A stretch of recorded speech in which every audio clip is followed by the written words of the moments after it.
के आधार पे national planning,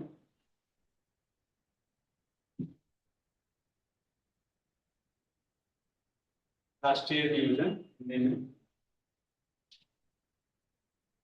जब शीर्ष केंद्रीय संस्था द्वारा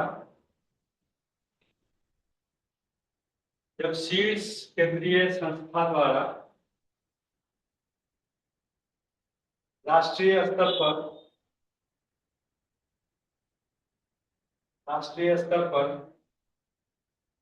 योजना के लक्ष्यों और रणनीतियों का निर्धारण किया जाता है।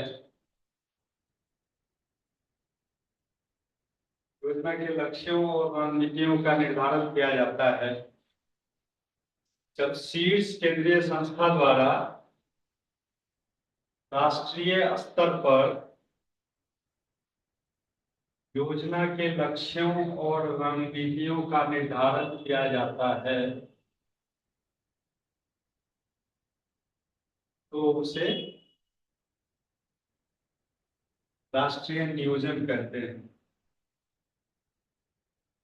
उसे राष्ट्रीय नियोजन कहते हैं।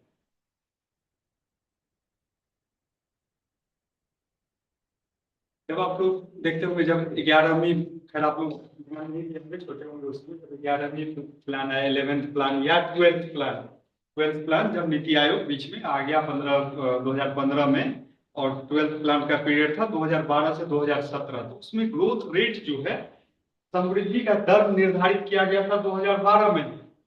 इनफैक्ट जब बना था 2011 के आसपास, 2012 से उसको लागू होना था, तो 2011 में ही बोला इस पीरियड में 2012 से 2017 का जो पीरियड होगा उसमें हम एवरेज रेट 8% जो हमारा ग्रोथ रेट होगा वो, तो क्या होगा, अभी केंद्र पे योजना बनाया गया और ग्रोथ का रेट डिसाइड कर दिया गया। तो ये केंद्रीय प्लानिंग का हिस्सा होता है।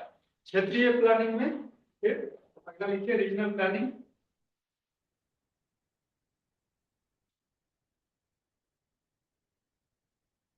जब किसी क्षेत्र विशेष की आवश्यकताओं को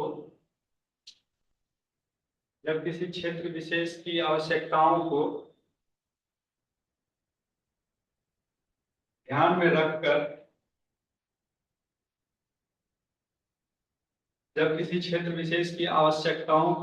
में रखकर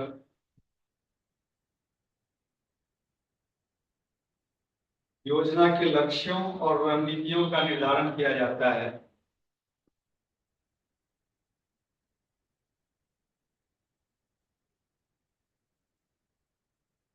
योजना के लक्ष्यों और रणनीतियों का निर्धारण किया जाता है, तो उसे क्षेत्रीय नियोजन कहते हैं।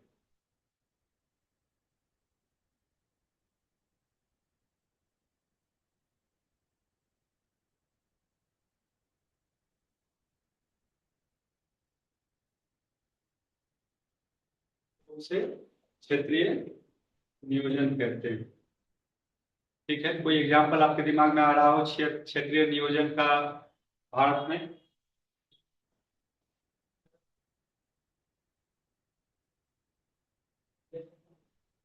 कोई स्पेसिफिक रीजन का नाम लीजिए।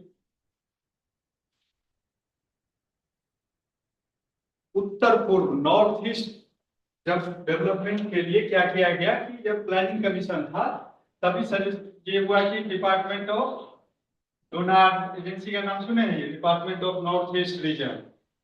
तो नॉर्थ ईस्ट के स्पेसिफिक एक मिनिस्ट्री को क्रिएट किया गया और प्लानिंग कमीशन वगैरह में भी, या कोई योजना आप देखते होंगे तो आप पढ़ते होंगे कि इसका जो फंडिंग पैटर्न है, कभी पढ़े फंडिंग पैटर्न पे ध्यान दिया किसी योजना का? मोस्टली क्या होता है कि बोलेगा कि जो राज्य सरकार और सेंटर के बीच में 60-40 का बंटवारा होगा, 60% फंड सेंटर देगी, 40% राज्य सरकार देगी, एक्सेप्ट नॉर्थ ईस्टर्न इंडिया जहां पे ये रेशियो 90-10 हो जाता है, हिमालयन राज्य और नॉर्थ ईस्टर्न के लिए। तो ये क्या है, बेसिकली प्लानिंग है कि नॉर्थ ईस्टर्न के स्पेसिफिक रीजन पे फंडिंग का पैटर्न बदल जाएगा। राज्य सरकार को 10% ही लेना है उस टोटल व्यय का, 90% सेंटर देगी, बाकी स्टेट के लिए 60-40 का रेशियो हो जाता है। मतलब वो क्षेत्र ऑलरेडी थोड़ा सा पिछड़ा है, अगर वो पिछड़ा है, बैकवर्ड है, तो उसके ग्रोथ का जिम्मेवारी भी सेंटर का ही है। तो वो उस रीजन के स्पेसिफिक प्लानिंग कर रहा है। तो रीजन के स्पेसिफिक प्लानिंग के करने के हिसाब से बहुत सारा स्कीम निकाला गया जो सिर्फ और सिर्फ उत्तर भारत के लिए, उत्तर पूर्वी भारत के लिए फोकस्ड है। तो इस तरह का जब प्लानिंग होता है तो उसको रीजनल प्लानिंग बोलते हैं। नीति आयोग जब आया तो वो भी एक तरह, एक हिसाब से एस्पिरेशनल डिस्ट्रिक्ट प्रोग्राम भी लाया।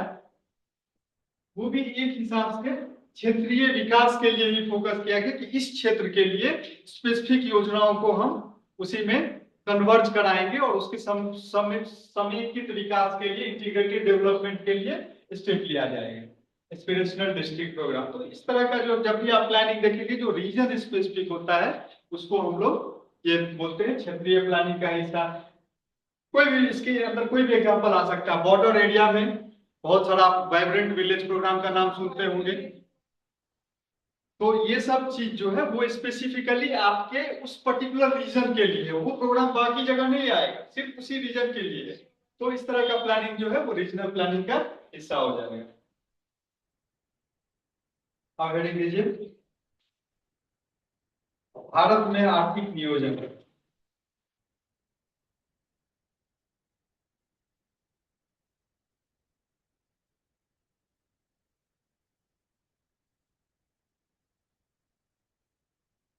भारत में आर्थिक नियोजन, यहाँ थोड़ा बैकग्राउंड दे रहे हैं, कभी कभी पूछता है प्रीलिम्स वगैरह में, तो लिखिए, समझाना कुछ नहीं है, बस लिखते चलना है।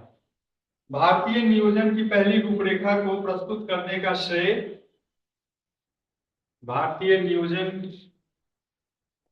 की पहली रूपरेखा को प्रस्तुत करने का श्रेय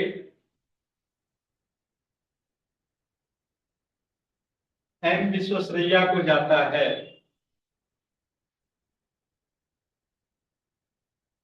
एम विश्वेश्वरैया को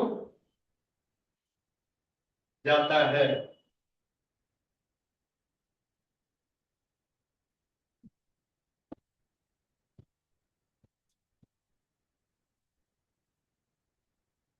इसे लिखेंगे विश्वेश्वरैया, 100 यहाँ पे आधा रहेगा, सॉरी।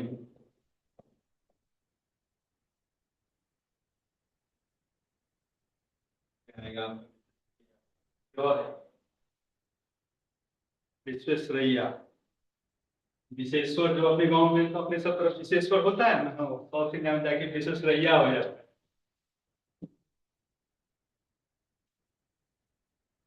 है। एम विश्वेश्वरैया हो जाता है, जो जो जो उनकी पुस्तक, जो उनकी पुस्तक लैंड इकोनॉमी फॉर इंडिया, जो उनकी पुस्तक लैंड इकोनॉमी फॉर इंडिया,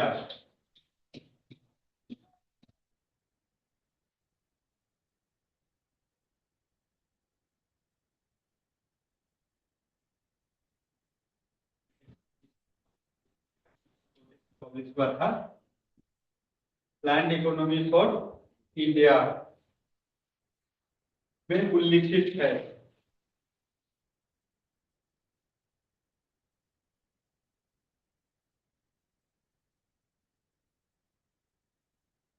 ठीक है, इसमें बेसिकली लोकतांत्रिक पूंजीवाद पे चर्चा किया गया, डेमोक्रेटिक कैपिटलिज्म।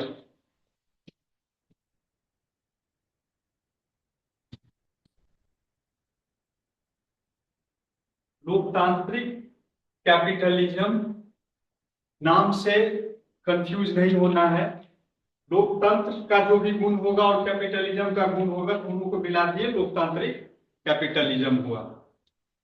ठीक, इसमें इक्वल, डेमोक्रेसी का मतलब क्या है, सबको इक्वल अपॉर्चुनिटी।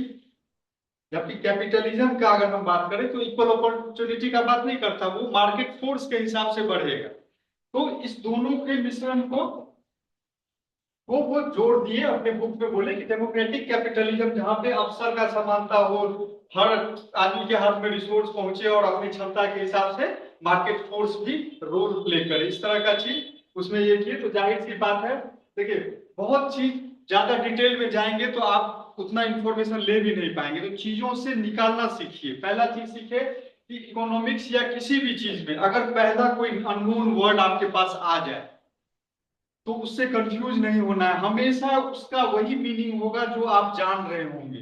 अगर आप थोड़ा एफर्ट लगाएंगे। जैसे पहली बार आप लोकतांत्रिक पूंजीवाद अगर देख लेंगे तो हो सकता है कि आपको लगेगा कि कोई नया बात पूंजीवाद का नया फॉर्म होगा। आपको उसका स्पेशलाइज नॉलेज तब चाहिए होगा जब स्पेशली पूछ देगा कि क्या लोकतांत्रिक पूंजीवाद क्या है, इसको 100 उदाहरण चर्चा कीजिए। अगर ये प्रश्न आ गया तब आपको उसका जानकारी बहुत डिटेल में चाहिए होगा। लेकिन अगर हम कहीं पढ़ रहे हैं और उसका मीनिंग निकालना है, इसका क्या मतलब हो सकता है, तो उसका मतलब वही होगा जो डेमोक्रेसी प्लस कैपिटलिज्म को जोड़ के आएगा। सीधा सा बात है। अगर हम इसी को कम्युनिज्म कर देंगे तो कम्युनिस्ट वाला गुण ले लीजिए, लेकिन कम्युनिज्म कैपिटलिज्म एक साथ जा ही नहीं सकता है। दोनों अलग अलग विचारधारा हो गए तो आपको खुद समझ में आ जाएगा कि ये अगर बोल भी रहा है कोई, अगर ये फॉर एग्जाम्पल की वर्ड कॉइन कैसे होता है, पिछले क्लास में बताए थे, बिग ब्रदर वर्ड कॉइन किया। तो जर्नलिस्ट जो होता है वो इसी तरह के शब्दों को कभी कभी प्रयोग करता है और उसके बाद उसका धड़ल्ले से यूज होना शुरू करता है। जैसे आप लोग आजकल क्वाड सुनते हैं, क्वाड का पहले बहुत पहले नाम यूज किया गया था हिलेरी क्लिंटन के समय में, जब विदेश मंत्री वहां के सेक्रेटरी ऑफ स्टेट हुआ करती थी, तब एक बार यूज हुआ था। जापानीज प्राइम मिनिस्टर 2004-5 के आसपास यूज हुआ था क्वाड। ये चार शक्ति है, क्वाड यूज करते हैं। ब्रिक्स का यूज ऐसे ही आप लोग जानते होंगे मोस्टली कि जो जिम ओनील थे जो अपने रिपोर्ट बना रहे थे, गोल्डमैन सैक्स एक कंपनी है, उस कंपनी में बैठ के वो रिपोर्ट बना रहे थे, तो वो देखिए ब्राजील रशिया इंडिया चाइना को मिला दें तो एक ब्रिक निकलता है। ब्रिक्स बाद में हुआ, पहले वो ब्रिक निकलता है। तो ब्रिक वर्ड कॉइन हुआ, इतना फेमस हो गया कि वो ब्रिक अब वर्ल्ड में हर जगह यूज होने लगा। तो क्या होता है कि कभी कभी जर्नलिस्ट लिखते लिखते जब आप एडिटोरियल पढ़ेंगे स्पेशली, तब आपको नया वर्ड मिल जाएगा इस तरह का, जहां आपको हो सकता है कल को लिखा जाए कि कम्युनिज्म कैपिटलिज्म एक वर्ड कर दिया जाए, साम्यवाद साम्य पूंजीवाद ऐसे करके। घबराना नहीं है उससे, उससे सीधा मतलब निकाल लेना कि साम्यवाद का कुछ गुण होगा और पूंजीवाद का गुण होगा, दोनों को मिला के कुछ किया होगा।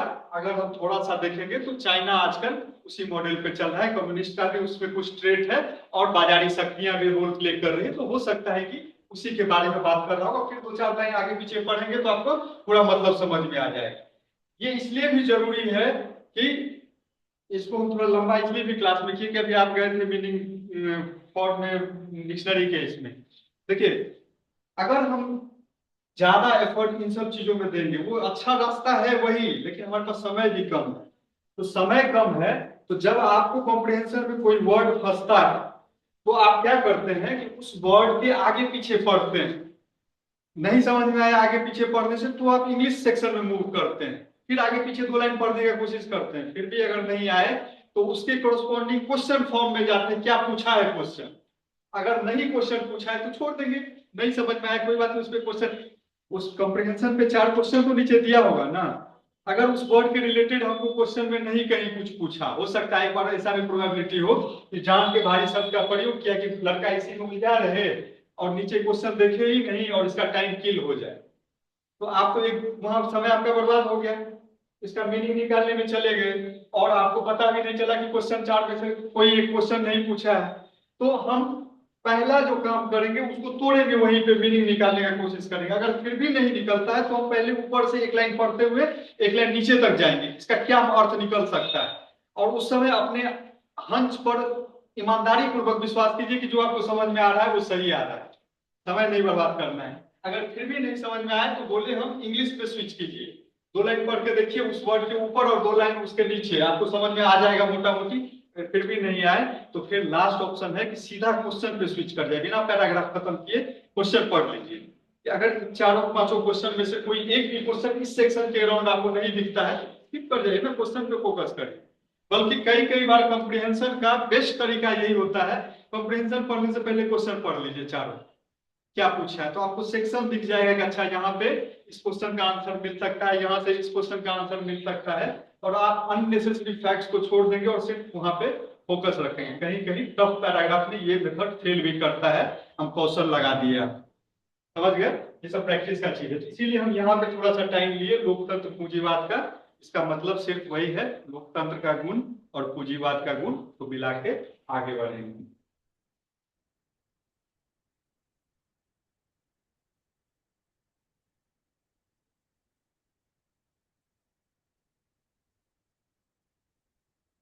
अगला है फिक्की का प्रस्ताव। इसका हेडिंग दिए थे क्या विश्वेश्वरैया वाले का, विश्वेश्वरैया योजना,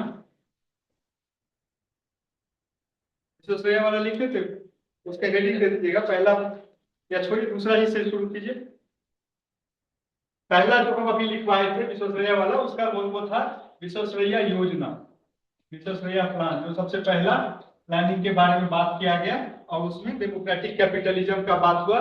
डेमोक्रेटिक कैपिटलिज्म का बात हुआ तो इसके फीचर्स पे हम बहुत ज्यादा डिटेल नहीं हम आपको कुछ बता रहे हैं, मतलब साफ होगा कि औद्योगिकरण पे बल दिया होगा, कृषि को भी सुधारा गया होगा, क्योंकि उस समय 1934 में, आप अपना कॉमन सेंस यूज करिए, अगर कोई प्लान 1934 में आ रहा है तो आज 2026 में कोई प्लान आ रहा है तो वो कृषि को ओवरलुक नहीं कर पा रहा, अनदेखा नहीं कर पा रहा। 1934 में क्या संभव था कि कोई प्लान आता और बिना कृषि के चल देता, क्योंकि हमारा अर्थव्यवस्था उस समय मेजोरिटी कृषि पे डिपेंडेंट था। तो कृषि के आधुनिकीकरण का बात किया होगा, औद्योगिकरण का बात किया होगा, यही सब, और आय को दुगुना तिगुना करने का बात किया होगा, मोटा मोटी यही है। तो प्लान का अर्थ समझ गए, और अपने से कैसे उससे पॉइंट निकालना है वो समझ। अब लिखिए दूसरा, फिक्की का प्रस्ताव।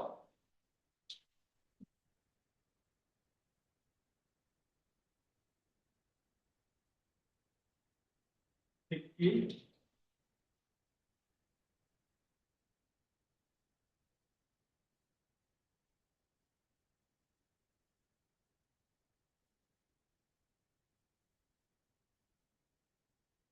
का फुल फॉर्म, कोई नाम सुने ना, फिक्की बहुत बार न्यूज में देखते होंगे। Federation of India chamber commerce industrialization, for industry, for commerce and industry, ये कॉमर्स इंडस्ट्री, ये चेंबर, इंडिया फेडरेशन, मतलब कॉमर्स और इंडस्ट्री का एक चैम्बर है। यहाँ पे टॉप लीडर्स जो होते हैं अपने अपने उद्योग के, वो लोग मेंबर होते हैं, अध्यक्ष होता है, और मोस्टली औद्योगिकरण के रिलेटेड मुद्दों पे ये बात करती है। वर्ष 1914 में, सॉरी वर्ष 1934 में, वर्ष 1934 में फिक्की द्वारा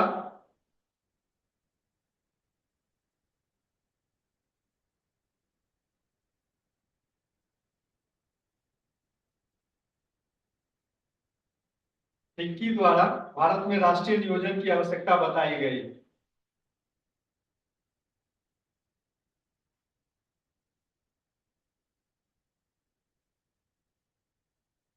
राष्ट्रीय नियोजन की आवश्यकता बताई गई।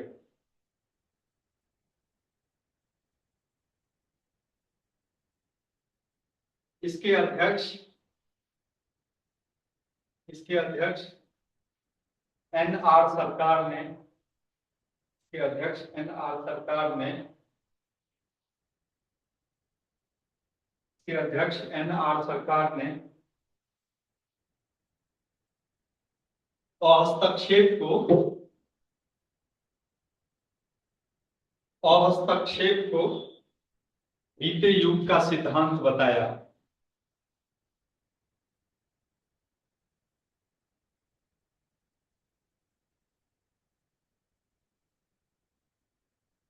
बीते युग का सिद्धांत बताया, और और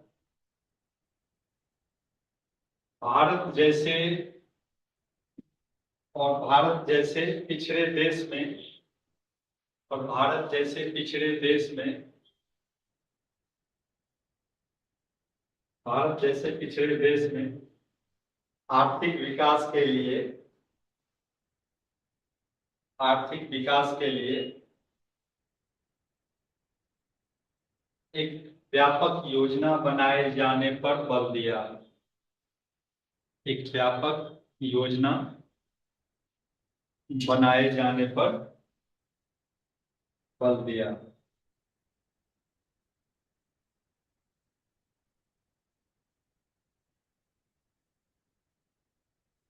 और हस्तक्षेप की नीति, इसमें एक वर्ड यूज किए, क्या इसका टर्म क्या यूज किया था Adam Smith? Laces fair. Laces fair में था कि आपको बाजारी शक्तियों को अपना रोल प्ले करने दो, स्टेट गवर्नमेंट या कोई भी ह्यूमन इंटरफेरेंस नहीं होगा। सीधा सा बात था, इसी को हस्तक्षेप की नीति बोला गया।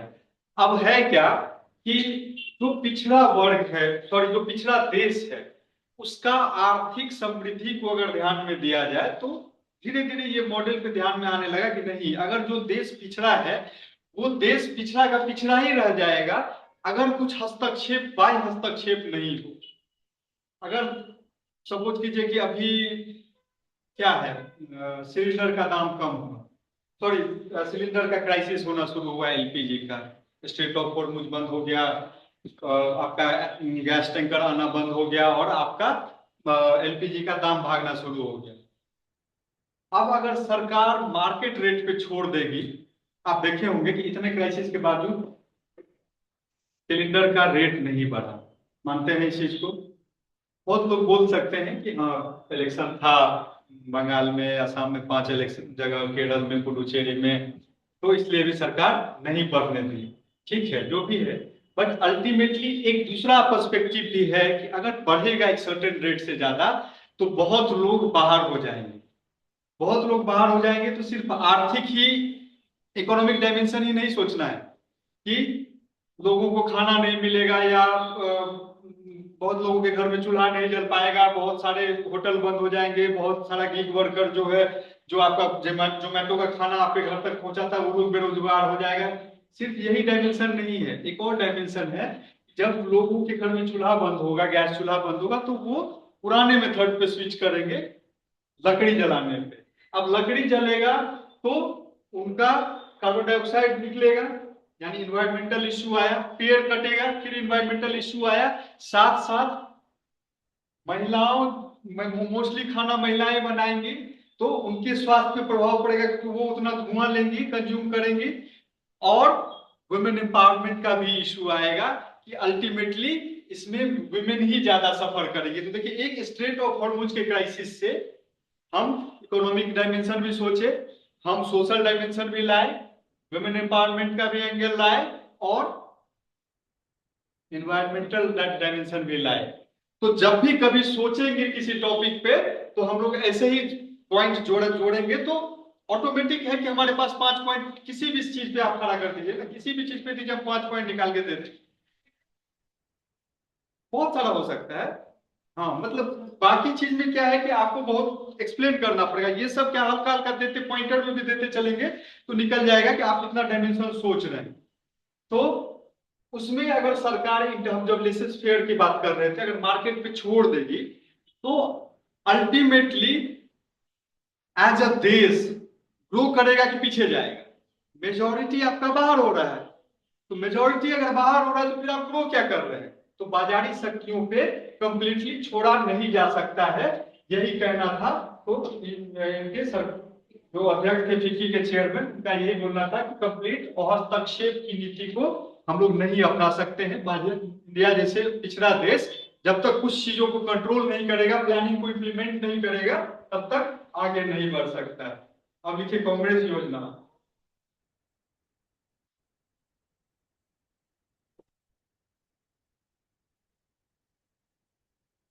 कांग्रेस योजना, कांग्रेस प्लान। कांग्रेस अध्यक्ष सुभाष चंद्र बोस, कांग्रेस अध्यक्ष सुभाष चंद्र बोस की पहल पर, कांग्रेस अध्यक्ष सुभाष चंद्र बोस की पहल पर वर्ष 1938 में,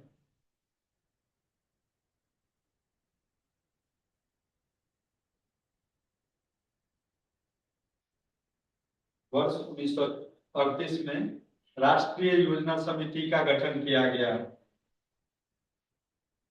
वर्ष 1938 में राष्ट्रीय योजना समिति का गठन किया गया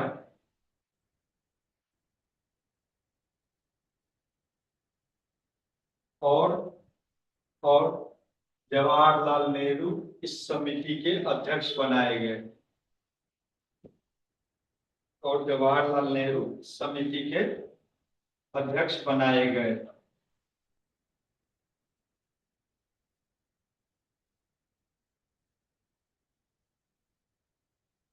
समिति के कार्य में समिति के कार्य में वित्तीय परिस्थिति के कारण बाधा पहुंची। वित्तीय परिस्थिति के कारण बाधा पहुंची और वित्तीय परिस्थिति के कारण बाधा पहुंची और इस समिति ने वर्ष 1948 में अपना रिपोर्ट प्रस्तुत किया।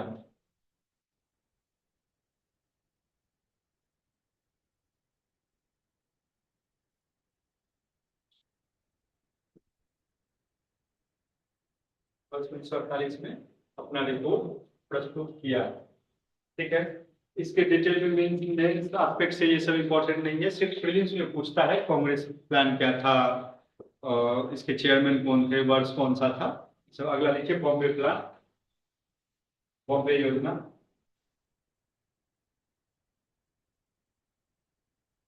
बॉम्बे योजना,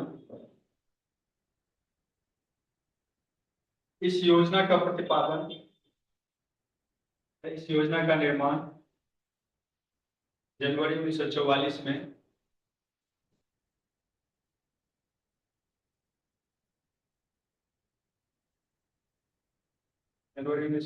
में मुंबई के उद्योगपतियों द्वारा किया गया।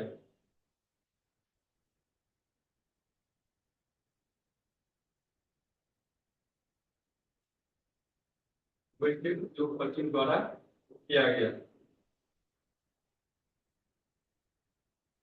के प्रमुख सदस्य थे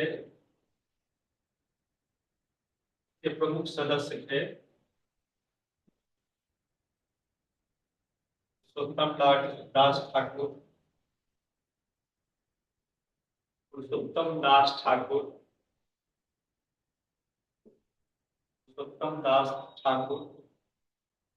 जॉन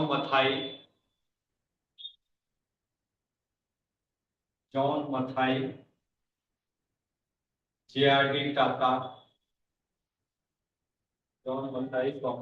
JRD टाटा, घनश्याम दास बिरला,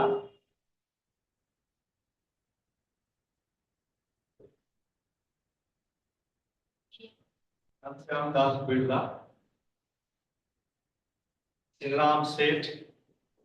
नाम पूछता है, एक बार यूपीएससी पूछ चुका है और अभी हाल में ही पूछा है, 2-3 साल पहले, 4 साल पहले, तो नाम को इसलिए फोकस करेंगे। श्रीराम सेठ,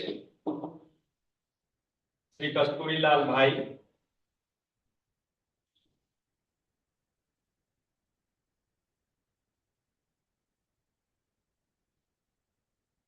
इत्यादि इत्यादि। देखिए नाम क्या है कि यूपीएससी यहाँ पे इस तरह के क्वेश्चन में एक गेम खेलता है मोस्टली। ये 90% टाइम आप ऐसा ही पैटर्न देखेंगे, आपको नाम से ओवरलोड कर देगा। कि कभी भी देखिएगा एक नाम वाला क्वेश्चन कम देगा, उसमें 4-5 नाम रहेगा स्टेटमेंट में। तो आप हमेशा ये क्वेश्चन पूछेंगे कि सर मान लीजिए इसी का मेंबर अगर बॉम्बे प्लान है तो इसमें तो 25-30 आदमी होगा, 50 आदमी होगा, कितना नाम याद रखें। आपको 4-5 फेमस आदमी को बस ध्यान दे देना, और जब आप ऑप्शन पे जाएंगे ना तो आप उस 4-5 से ऑटोमेटिक एलिमिनेट कर लेंगे। जो मोस्ट पॉपुलर नाम होगा वो जरूर कहीं ना कहीं ऑप्शन में छिपा होगा, अगर उस क्वेश्चन को वो हल्का बनाया होगा तो। अगर जान के देगा वो क्वेश्चन कि इसको हमको देखा हुआ में टफ बनाना है, तो क्वेश्चन का वेरिएशन समझना बहुत इंपॉर्टेंट है। कुछ क्वेश्चन बनाएगा जो बहुत हल्का बनेगा, सबको बनने के लिए देगा। कुछ क्वेश्चन देगा जो हल्के टॉपिक पे देगा लेकिन किसी को बनने के लिए नहीं देगा। उसमें कोई ऐसा डिटेल डालेगा जो बहुत ही मतलब गिने चुने लोगों को ही पता होगा, टॉप लेवल पे प्रोफेसर होंगे उन्हीं को पता होगा। तो हमको उस क्वेश्चन से भी बहुत फाइट नहीं है भैया, उतना डिटेल रखना पॉसिबल है ही नहीं, तो हम क्यों उतना नेसेसरी उतना हम माथा लड़ाने जाएं उस पे।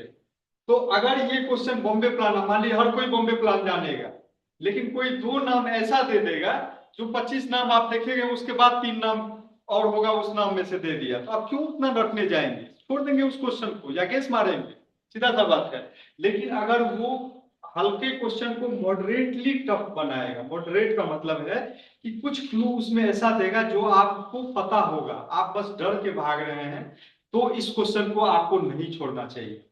तो उस मॉडरेटली टफ में ये क्या करेगा कि दो नाम आपको बहुत रैंडम देगा और बीच में एक नाम घुसा देगा जो आप सुने हुए होंगे। तो आप शुरुआती दो नाम देख के अगर घबरा गए और क्वेश्चन को नहीं पूरा पढ़े और निकल गए कि नहीं ये तो हमको याद नहीं है, पता नहीं, सर तो बॉम्बे प्लान क्लास में पढ़ा है, लेकिन सर कितने बेवकूफ थे कि ये भी नहीं बता सके, जब इतना दूर बताए तो ये भी बता देते, ये सब दिमाग में आने लग गया तो क्वेश्चन चला गया। आपको बस वहां पे अपने आप पे भरोसा करना है कि ये दो नाम पढ़े हैं तो एक और देखते हैं आगे क्या लिखा हुआ है, उसके आगे क्या लिखा है, दिमाग को रिकॉल करना है कहीं हमको टकराया है क्या ये नाम, और फिर उसको बनाना है तो आपका निकलेगा।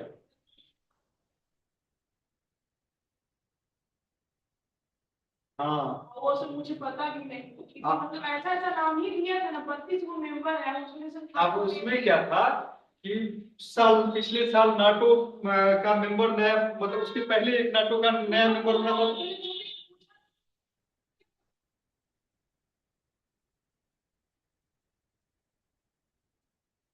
था। उसमें उसमें देखिए उसमें क्या होता है ना कि कोई कॉम्बिनेशन पे आप फोकस करते हैं ना तो जरूर दिया होगा। हम वैसे क्वेश्चन पिछले साल वाला देख नहीं पाए थे क्योंकि बिजी थे उनका जनसराज में, तो वैसे हम लोग को ये होता है जैसे एक पेपर आता है उसके अगले दिन हम लोग को मिलाना होता है कि आपके सेक्शन से कितना क्वेश्चन लड़ा। वो भी हम लोग का एक ये होता है कि हम लोग को दिखाना पड़ता है, तो इसके कारण हमको क्वेश्चन स्कैन करना पड़ता है। उसमें हमेशा देखिएगा कि अगर नाटो पे क्वेश्चन पूछा है तो तीन चार नाम हम आपको क्वेश्चन के नेक्स्ट क्लास में देख के आएंगे, उसमें कम से कम दो नाम ऐसा होगा जो न्यूज में रहा होगा, और उस दो पे आप केवल फोकस करेंगे तो ऑप्शन एलिमिनेट हो जाएगा। क्योंकि ऐसी बहुत स्मार्टली इन सब क्वेश्चन में खेलता है। आपको लगता है कि अब नाटो पूछ दिया मतलब कि 32 का 32 नाम पूछना है, फिर क्या होगा कि इस साल जो पेपर होगा तो इस साल लोग क्या करेगा, जो जिसको डम्ब मेथड ऑफ प्रिपरेशन बोलते हैं, जिसको अगर ठेठ भाषा में बोले तो गधा वाला तैयारी का तरीका होगा, वो क्या करेगा कि पूरा का पूरा इस साल जितना ऑर्गेनाइजेशन आएगा सब सब ऑर्गेनाइजेशन का सारा मेंबर का नाम रट के जाएगा। आप कितना याद रख पाइएगा इसको, पहले पॉसिबिलिटी बताइए। तो इसमें स्मार्ट खेलने का तरीका यही होता है कि आप मेन मेन नाम पे जो न्यूज में रह रहा है कंट्री उसके मेंबर को, नाटो अगर मेंबर इस साल न्यूज में है तो तीन ही चार कंट्री के कारण न्यूज में है जो अमेरिका को मना किया है कि हम लोग नहीं जाएंगे। तो जब ग्रीनलैंड को अमेरिका लेने जा रहा था तो उस समय नाटो का जो रोल आया था, ये सब चार पांच कंट्री न्यूज में है, तो आपको उसी पे फोकस करेंगे तो ऑप्शन 95% प्रोबेबिलिटी है कि आपका क्वेश्चन बन जाएगा। समझ गए? तो हमेशा तैयारी को स्मार्ट रखना है, तैयारी को लेना वाला तैयारी नहीं करना है। अगर हम उसकी बात करें तो विश्वास मानिए, सामने एक ऐसा आदमी खड़ा है 6 बार में 5 प्रीलिम्स निकाला हुआ है, और हर प्रीलिम्स में हम मतलब करीब करीब एक बार बोले आपको 2012 प्रीलिम्स मेरा फंसा, उसके बाद कोई ऐसा प्रीलिम्स नहीं हुआ जिसमें हम कट ऑफ से कम 10-15 नंबर आगे नहीं रहते थे। अगर 105 कट ऑफ है तो हम 125 के रेंज में रहते थे हमेशा। लास्ट अटेम्प्ट में हमको 143 मार्क्स आया था प्रीलिम्स में, 70-72 क्वेश्चन सही। 2016 क्वेश्चन भी थोड़ा इजी था उस साल, कट ऑफ भी ऊपर गया था, बट फिर भी 143 अपने आप में एक तो हम लोग, अच्छा ईमानदारी से बता रहे हैं आपके सामने ओपन ऑन कैमरा, ऐसा किसी बार नहीं हुआ कि हमको 50 क्वेश्चन आता हो सही से। हर बार हम चाहे छठा अटेम्प्ट गए कि पांचवा अटेम्प्ट गए कि चौथा अटेम्प्ट गए, हर बार हम 30 से 35 क्वेश्चन में ही श्योर होते थे कि ये क्वेश्चन हम सही सही बना रहे हैं। तो फिर कैसे पहुंचते थे, जो आपको हम बता रहे हैं, एलिमिनेट करके। आपको एलिमिनेशन बहुत अच्छा होना चाहिए, आप करंट अफेयर्स में आपके इर्द गिर्द अवेयरनेस इतना होना चाहिए कि कंट्रीज का नाम, पर्सन का नाम आपके दिमाग से गुजरना चाहिए। फिर वो अगर अपने जाल में उलझाएगा तो आपको उसका यूज करके आगे बढ़ना है, एलिमिनेशन खेलना है, आप आराम से निकलेंगे। तो इस मेथड को लगाइए, ऐसे रखने जाइएगा तो जिंदगी में यूपीएससी का प्रीलिम्स नहीं निकलेगा। डेली अमेरिका का कोई ना कोई जो रहता है वायुयान, उसका नाम है। हाँ, तो वायुयान का हो गया, मिसाइल पर का नाम होगा, उसको बस देख लेना है, एक बार देख लेना है कि कहीं ये नाम आए, आंख बंद करके दिमाग में बैठा लेना है और कहीं पे याद हो। याद तो करना ही नहीं है, वहां पे आपको याद नहीं आएगा, आपको बस लगेगा कि अच्छा ये ईरान में, ये ईरान वाला नाम लग रहा है, खमनई टाइप से कुछ मिलेगा, मुस्लिम नाम मिलेगा तो आपको ईरान मार देना है, भैया वही मिसाइल दागेगा। उसमें तीन ऑप्शन में ईरान डालेगा, एक डालेगा कोई दूसरा कुवैत, ओमान, इस तरह का नाम, तो आप वैसे भी बोलेंगे कि ये लोग तो मिसाइल।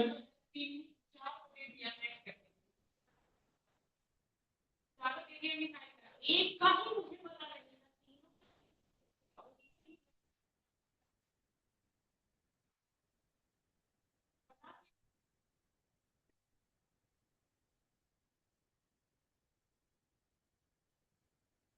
वो बनाते बनाते जब आप ज्यादा टेस्ट पेपर सॉल्व करते हैं ना, तो वो आपको आना शुरू हो जाता है कि ये मैचिंग सही है गलत है।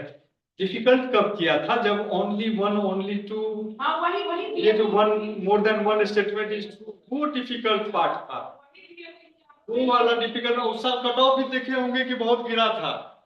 और उसका एक लूप होल भी था कि जिसको नहीं भी पता है वो भी अगर गेस मार दिया कि अच्छा ठीक है, मान लीजिए 4 ऑप्शन दिया है और आपको पहला और चौथा सही पता है, कि आपको लग रहा है कि ये सही है, जबकि वास्तव में दूसरा और तीसरा सही है, तो आप ओनली 2 मार के आएंगे सही। लेकिन आप अगर 1 2 और 2 3 वाला रहता तो आप गलत करके आते। तो इसी कारण से हम उस समय परफेक्शन में क्लास लेते थे, जब पहली बार इसको यूज किया गया था ओनली वन। तो हम इसको बोले थे क्लास में, ओपनली अनाउंस किए थे कि देखिएगा इसमें ये फ्लॉ है, यूपीएससी कमिंग ईयर्स में इसको कम करेगा, इस तरह के क्वेश्चन को नहीं आगे बढ़ाएगा, क्योंकि इसमें फ्लॉ है कि आपके नॉलेज का एग्जैक्ट पता नहीं चल रहा है। अगर आप 1 और 4 को सही मान रहे हैं और एक्चुअल में 2 और 3 सही है, तब भी आप सही होंगे, क्योंकि आप मानेंगे ओनली 2 आर करेक्ट। और ठीक वो अगले ही एग्जाम में यूपीएससी इसके नंबर को कम किया। हम ये भी बोल रहे थे कि एकदम जीरो नहीं करेगा, इसलिए यूपीएससी का एक ट्रेंड होता है, अगर आप ट्रेंड को पकड़ेंगे तो यूपीएससी अगर कोई नया चीज इंट्रोड्यूस करता है तो वो एक ही बार में उसको पूरा ऐसा नहीं करेगा। मान लीजिए सपोज कीजिए, मतलब यूपीएससी के लिए एक वर्ड आता है ग्रेजुअल, हम लोग जब तैयारी करते थे तो इस चीज को बहुत मानते थे। यूपीएससी कुछ भी करता है तो ग्रेजुअल चीजों को इंट्रोड्यूस करता है। अगर कोई नया पैटर्न एमसीक्यू में ला रहा है तो ऐसा नहीं होगा कि सीधा इंट्रोड्यूस किया और 50 क्वेश्चन उस पर पूछ दिया 100 में, कभी नहीं हो सकता है। वो 5 से 7 क्वेश्चन देगा। इसको अगर इंपॉर्टेंस उसको रियलाइज हुआ कि ये इंपॉर्टेंट सेक्शन है, तो अगले साल इसको 10 से 12 करेगा, या फिर इसको 2 से 3 करेगा, दोनों साइड जाता है। लेकिन ऐसा भी नहीं है कि अगर इस साल इंट्रोड्यूस कर दिया 5 से 7 तो अगले साल इसको 0 कर देगा, ये भी पॉसिबल नहीं है। या अगले साल 5 से 50 पे लेके चला जाएगा, ये भी कभी नहीं करेगा यूपीएससी। तो हम इसीलिए बोले थे कि अगर ओनली 1 ओनली 2 वाला जो किया और 4 नन ऑफ दिए हुआ, तो ये ग्रेजुअली कम करेगा लेकिन 0 नहीं करेगा इसको। कमिंग ईयर्स में हो सकता है 0, अब तो बहुत कम हो गया था 2025 का, तो हम देखे नहीं, 24 में बहुत कम कर दिया।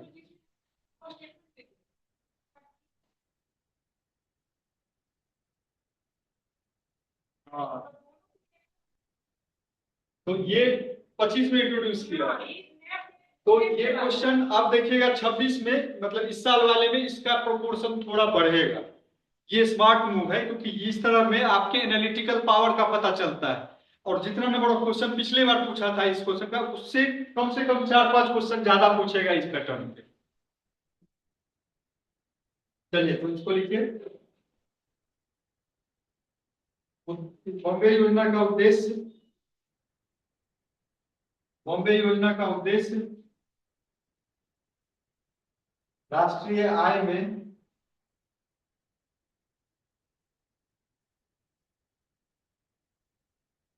राष्ट्रीय आय में 3 गुनी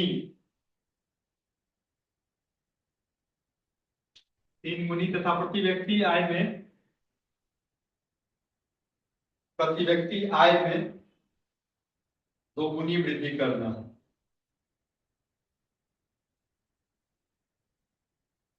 2 गुनी वृद्धि करना।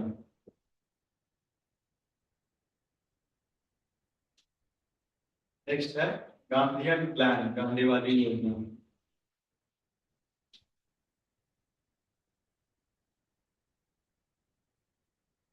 गांधीयन प्लान, गांधीवादी योजना। यह योजना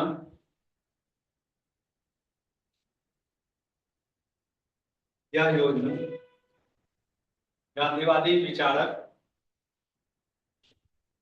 यह योजना गांधीवादी विचारक श्रीमन नारायण द्वारा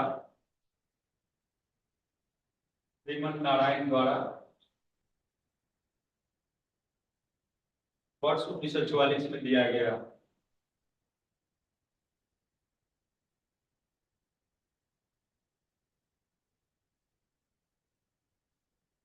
वर्ष 1944 में दिया गया।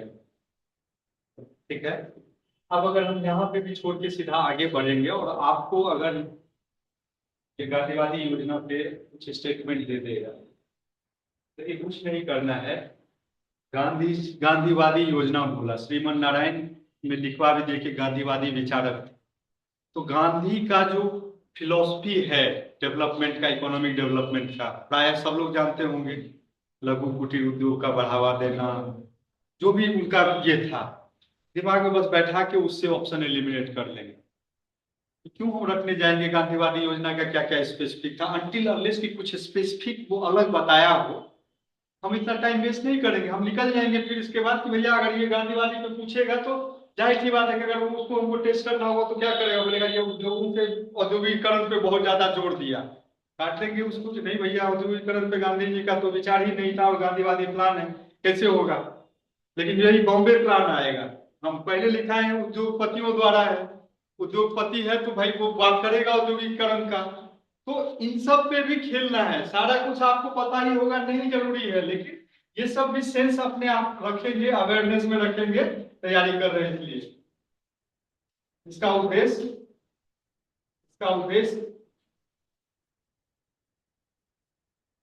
इसका उद्देश्य सहकारी कृषि, इसका उद्देश्य सहकारी कृषि, कोऑपरेटिव एग्रीकल्चर, सहकारी कृषि तथा लघु एवं कुटीर उद्योगों को बढ़ावा देकर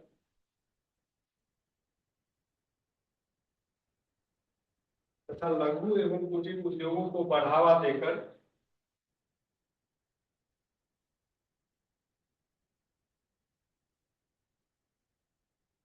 लघु एवं कुटीर उद्योगों को बढ़ावा देकर जन समुदाय के जीवन स्तर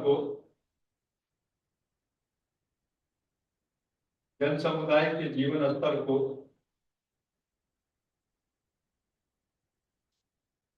न्यूनतम निर्वाह स्तर तक लाना है।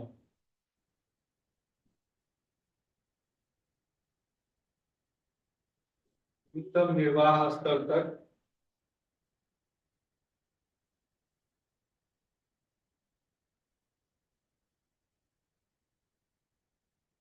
लाना है। नेक्स्ट है जन योजना, पीपल प्लान। सहकारी कृषि का मतलब, सहकारी का क्या मतलब,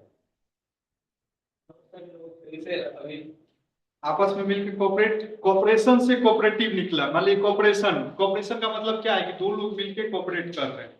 तो मान लीजिए कि सपोज कीजिए कि आपके पास हल है, मेरे पास बैल है, और किसी के पास होगा कि टंकी वाला या उसका बोरिंग होगा जिसमें नल होगा। हम तीनों क्या किए, आपस में मिले, बोले कि अब 3 प्लॉट है, मान लीजिए आपका प्लॉट है, मेरा प्लॉट है और नल वाले का प्लॉट है।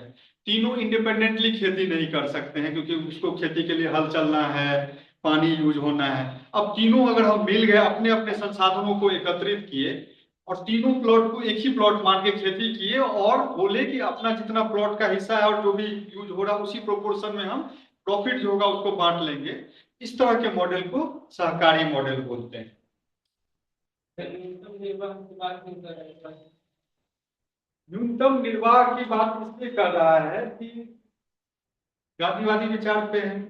गांधीवादी विचार मान के चल रहा है कि एक सर्टेन लेवल तक जो है आप अपने लाइफ स्टाइल को बढ़ाइए, उसके बाद मतलब यंत्र और टेक्नोलॉजी के अगेंस्ट तो गांधी जी थे ही ना। तो उनका कहना था कि उससे क्या होता है कि ह्यूमन का जो ओरिजिनल फॉर्म है वो डिटोरिएट करता है। और वैसे भी जो गरीबी था, बेसिकली ये नहीं बोल रहा है, अगर आप इसकी बात करेंगे तो जो गरीबी रेखा से बहुत नीचे है उसके बारे में ये बोल रहा है कि इसको न्यूनतम पे लेके आना है, ये नहीं कि ऊपर जो है उसको यहाँ लाना है। जन समुदाय, उस समय तो मेजोरिटी लोग तो गरीबी थे, हमारे 44 में आया है, तो 44 के आसपास का गरीबी का स्तर आप सोचिए, इलिटरेसी का, पॉवर्टी रेट का, गरीबी हो गया, शिक्षा दर हो गया, ये सब सोचिए। कभी हम बताए होंगे, पता नहीं, याद नहीं है। गरीबी का आलम ये था उस समय कि जब पहला इलेक्शन हुआ था एजुकेशन का लेवल, सुकुमार सेन थे उस समय, ये हमारे चीफ इलेक्शन कमिश्नर।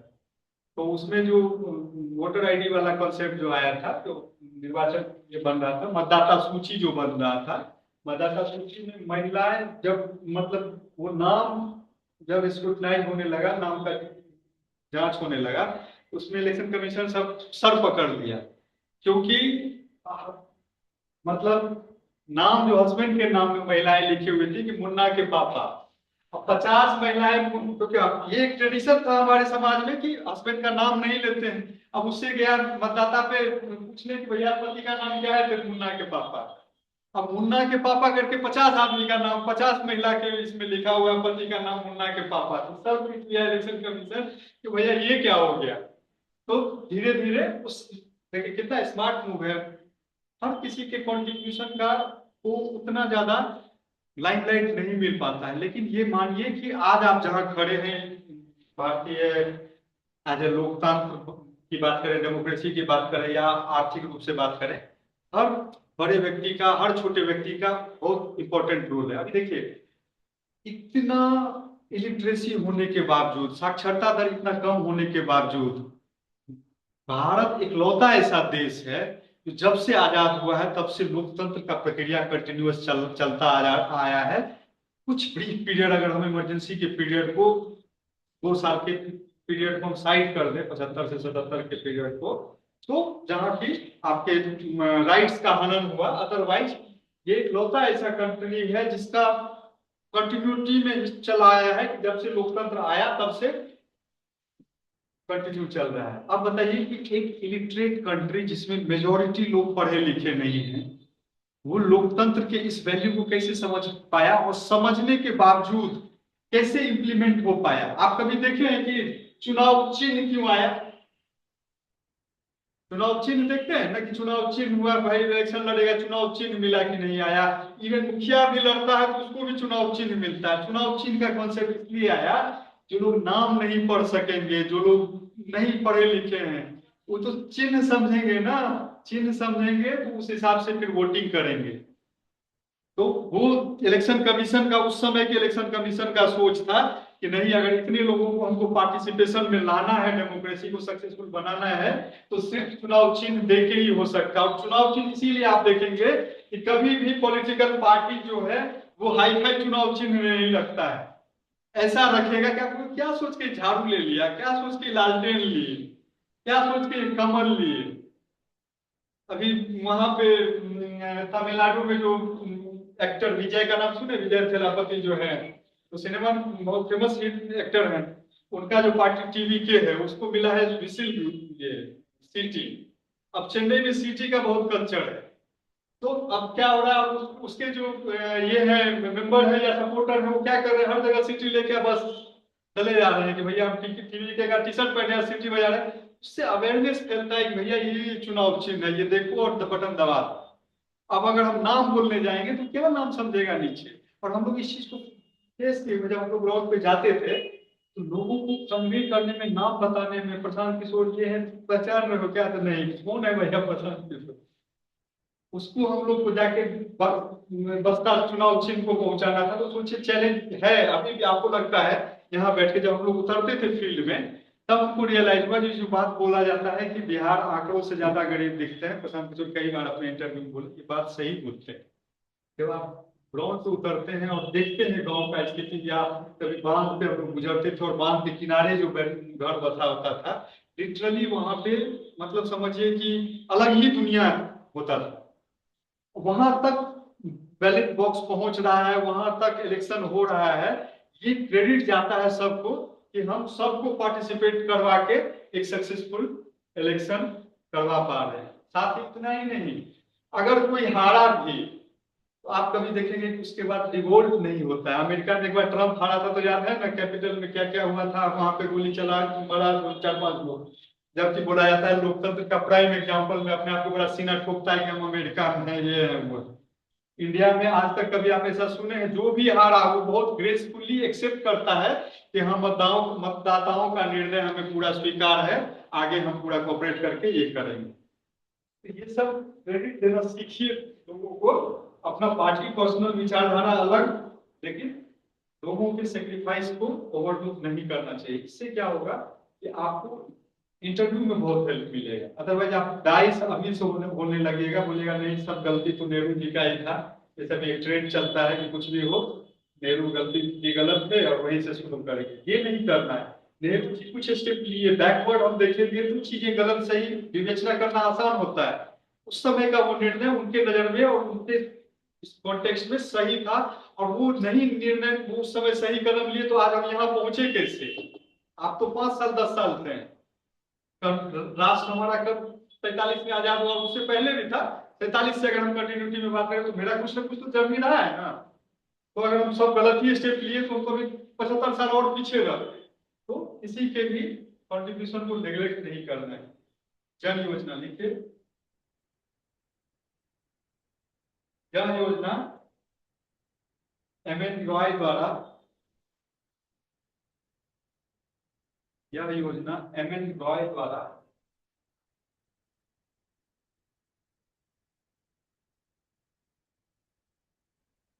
वर्ष 1945 में किया गया।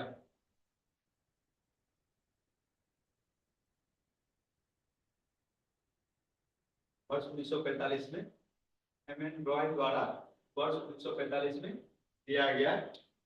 यह साम्यवादी प्रणाली पे, कम्युनिस्ट मॉडल पे, यह साम्यवादी प्रणाली पर आधारित है।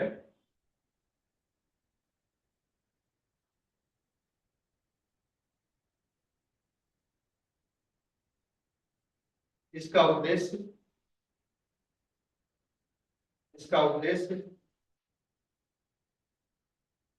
जनता की आधारभूत आवश्यकताओं, जनता की आधारभूत आवश्यकताओं की पूर्ति सुनिश्चित करना है।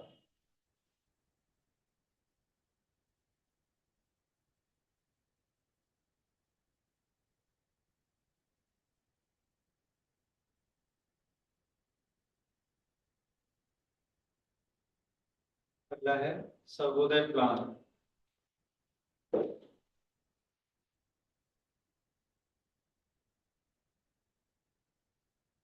सर्वोदय प्लान,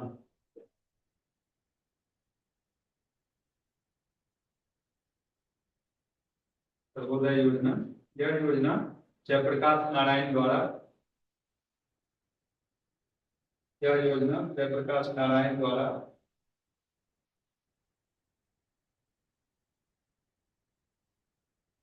वर्ष 1950 में,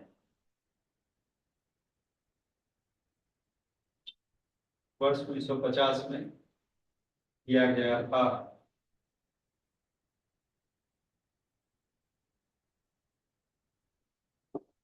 इसका उद्देश्य, इसका उद्देश्य अहिंसात्मक ढंग से, का उद्देश्य अहिंसात्मक ढंग से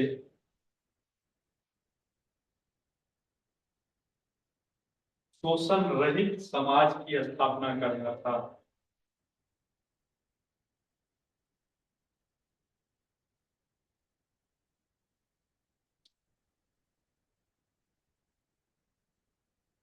शोषण रहित समाज की स्थापना करना था। यह गांधी जी के सर्वोदय सिद्धांत पर आधारित था।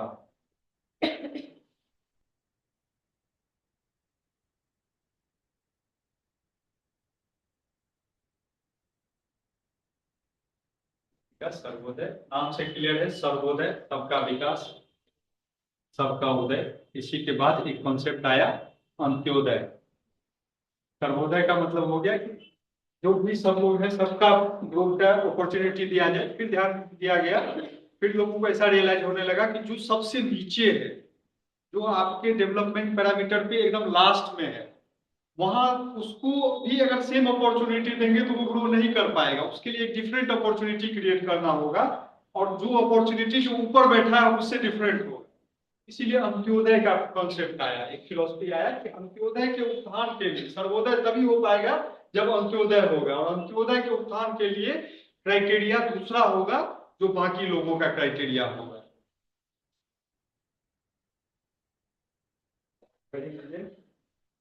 भारत में आर्थिक नियोजन का उद्देश्य, एक्चुअली ये तो आप डिफरेंट प्लान जो था उसके बारे में आपको बताए थे। अब आ गए वर्तमान में कि अभी हम लोग जो करते हैं,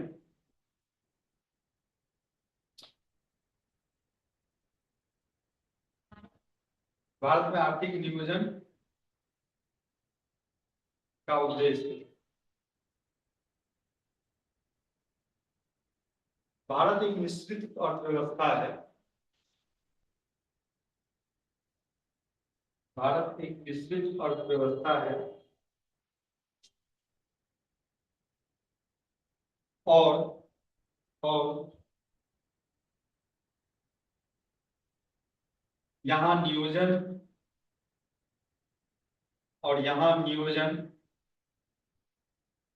पूंजीवादी एवं समाजवादी, पूंजीवादी एवं समाजवादी, पूंजीवादी एवं समाजवादी दोनों प्रकार की अर्थव्यवस्थाओं पर आधारित है।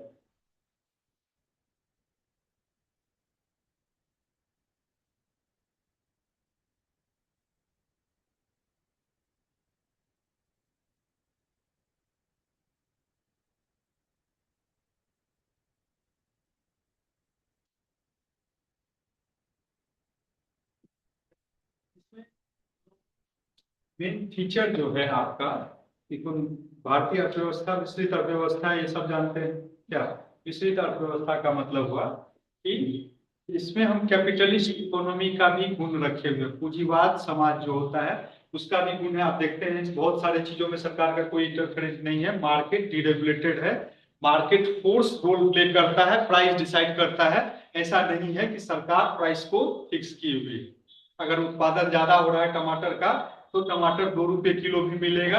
अगर वही समय जब एक बार मेरे ख्याल से 2013-14 के आसपास दिसंबर के समय देखे होंगे कि प्याज का दाम भाग गया, 100 रुपया 200 रुपये किलो चला गया। तो जब बीच बीच में होता है, जब उधर नासिक वासिक में बारिश बहुत ज्यादा हो जाता है, आपका प्याज का उत्पादन कम हो जाता है, तो आपका प्याज का दाम भागना शुरू करता है। प्याज का दाम भागना शुरू करता है तो 100, 200, 300 रुपये किलो चला जाता है। कभी उसको रेगुलेट नहीं करती है, उसको रेगुलेट सरकार दूसरे तरीके से करती है, डिस्ट्रीब्यूशन को ये करके, जो कोई ब्लैक मार्केटिंग कर रहा है उस पर अटैक करके, कोई लोग जमा करने लगता है, भंडारण करने लगता है, उसको अटैक करता है। इस तरह से करता है, लेकिन बाजारी शक्तियां अपना रोल प्ले करती है। विस्तृत अर्थव्यवस्था इसलिए भी है कि पूंजीवादी का गुण देख लिए, समाजवादी का गुण कहां से दिख रहा है, तो सरकार क्या करती है, कुछ कुछ क्षेत्र में पीएसयू भी बना हुआ है, सरकारी कंपनियां भी काम कर रही हैं, जैसे पावर ग्रिड हो गया, एनटीपीसी हो गया, ये सब सरकारी कंपनी है। तो सरकार भी उस क्षेत्र में है। और साथ में आप टाटा पावर का भी नाम सुन रहे हैं, नाम सुने, Reliance power, Tata power, Adani power, तो ये सब भी पावर डिस्ट्रीब्यूशन का काम कर रही है, पावर जनरेशन का काम कर रही है। तो प्राइवेट प्लेयर भी है और गवर्नमेंट प्लेयर भी है। तो इसके कारण क्या हो गया कि समाजवादी का भी गुण है और कैपिटलिस्ट इकोनॉमी का भी गुण है यहाँ पे। तो इसीलिए हम लोग इसको मिश्रित अर्थव्यवस्था बोलते हैं। अब लिखिए योजना आयोग। योजना आयोग से पहले अगर हम आपसे ये सवाल पूछे कि भारत में आर्थिक नियोजन का लक्ष्य क्या है, मुख्य लक्ष्य? ये अर्थव्यवस्था को सुदृढ़ करना है।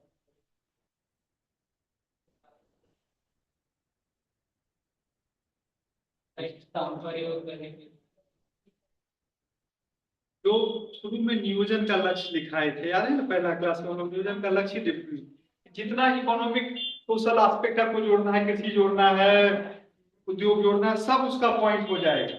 तो हमको उसके डिटेल में नहीं जाना है कि भाई इकोनॉमिक प्लानिंग का क्या एम है या ऑब्जेक्टिव है। अब लिखिए योजना आयोग।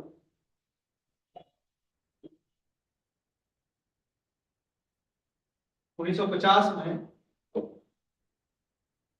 1950 में योजना आयोग की स्थापना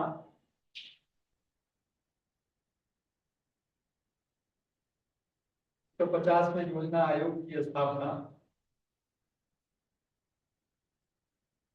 केंद्र तथा राज्यों के मध्य केंद्र तथा राज्यों के मध्य वित्त के बंटवारे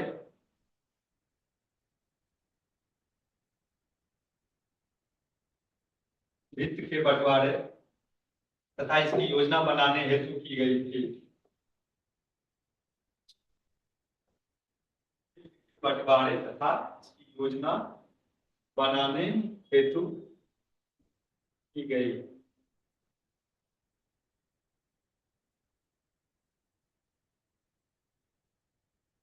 योजना आयोग एक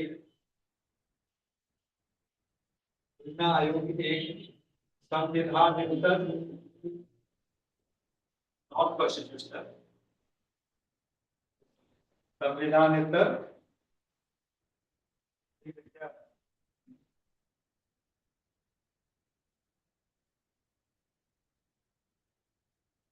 नॉन कॉन्स्टिट्यूशनल था,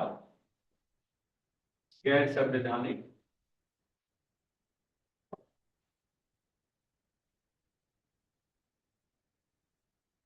और एवं परामर्शदात्री इकाई था।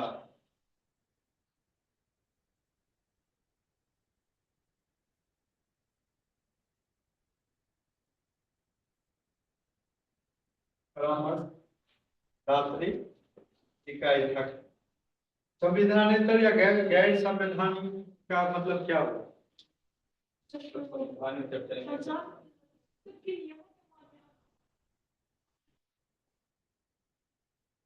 संविधान में अनुच्छेद के वो संविधान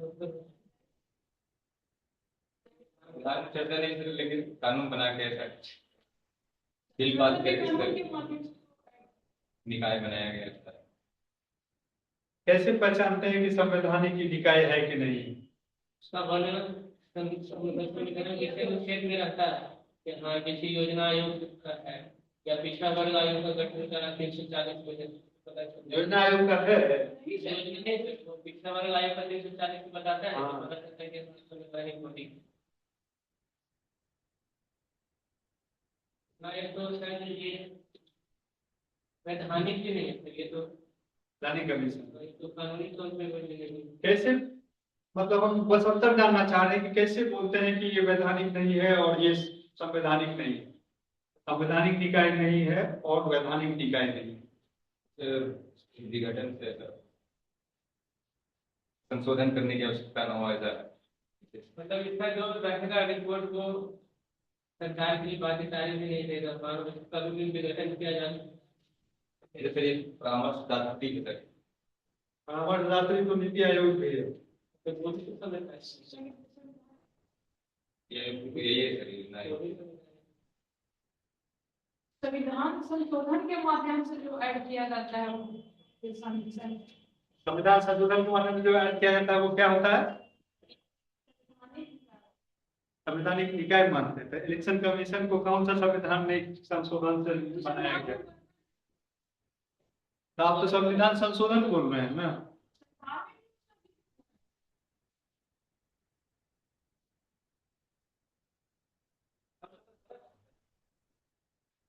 गलत उत्तर नहीं है, मतलब जो हम सुनना चाह रहे हैं वो नहीं निकल रहा है।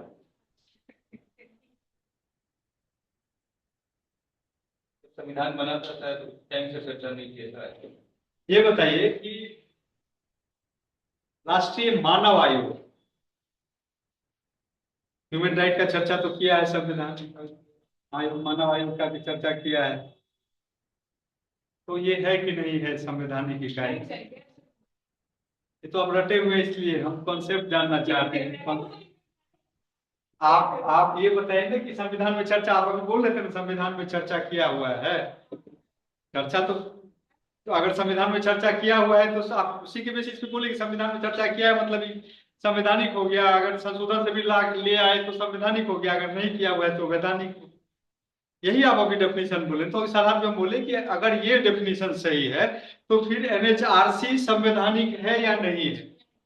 तो एनएचआरसी संवैधानिक नहीं है, इसका मतलब इसका चर्चा नहीं किया गया है। राष्ट्रीय मानव आयोग का चर्चा संविधान में नहीं किया गया, यही हो सकता है आपके डेफिनेशन के हिसाब से।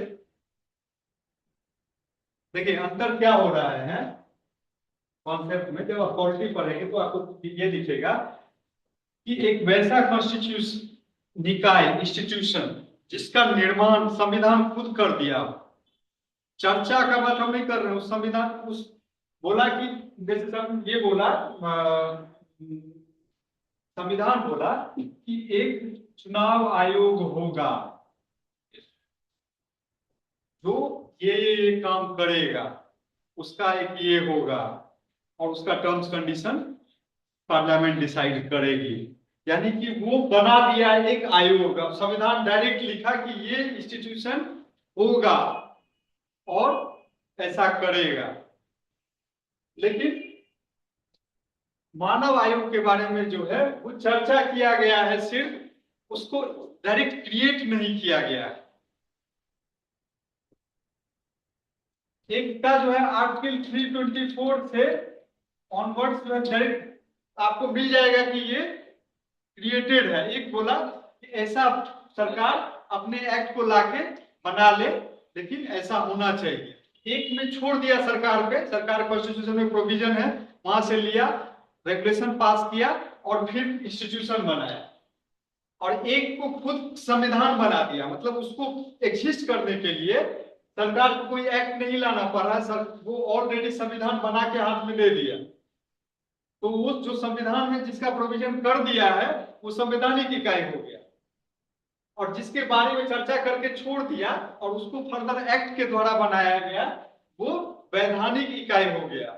लेकिन न संविधान बनाया, न कोई सरकार पार्लियामेंट में एक्ट लाई, और फिर भी अपने गजट नोटिफिकेशन में एग्जीक्यूटिव ऑर्डर से निकाल दी कि सरकार कार्यकारी का ये है तो सर कार्यकारी रोल में है तो निकाल सकती है कि भैया एग्जीक्यूटिव ऑर्डर निकला कि एक ऐसा संस्था बनाएंगे जो ये काम करेगा, तो फिर वो वैधानिक भी नहीं रहेगा और संवैधानिक भी नहीं रहेगा। अंतर यहीं पे आता है। चर्चा नहीं होना, उसको क्रिएट कर देना है। सरकार अगर बोले कि एक योजना आयोग, ये सॉरी अगर संविधान बोलता कि एक योजना आयोग होगा, प्लानिंग कमीशन होगा जिसको ये काम करना होगा, इसमें एक अध्यक्ष बैठेगा, उस अध्यक्ष का टर्म्स कंडीशन हो सकता है कि गवर्नमेंट अपने हिसाब से तय करे, वो अलग बात है। लेकिन वो संस्था बना दिया, अब संस्था बना दिया तो वो कॉन्स्टिट्यूशनल बॉडी हो गया।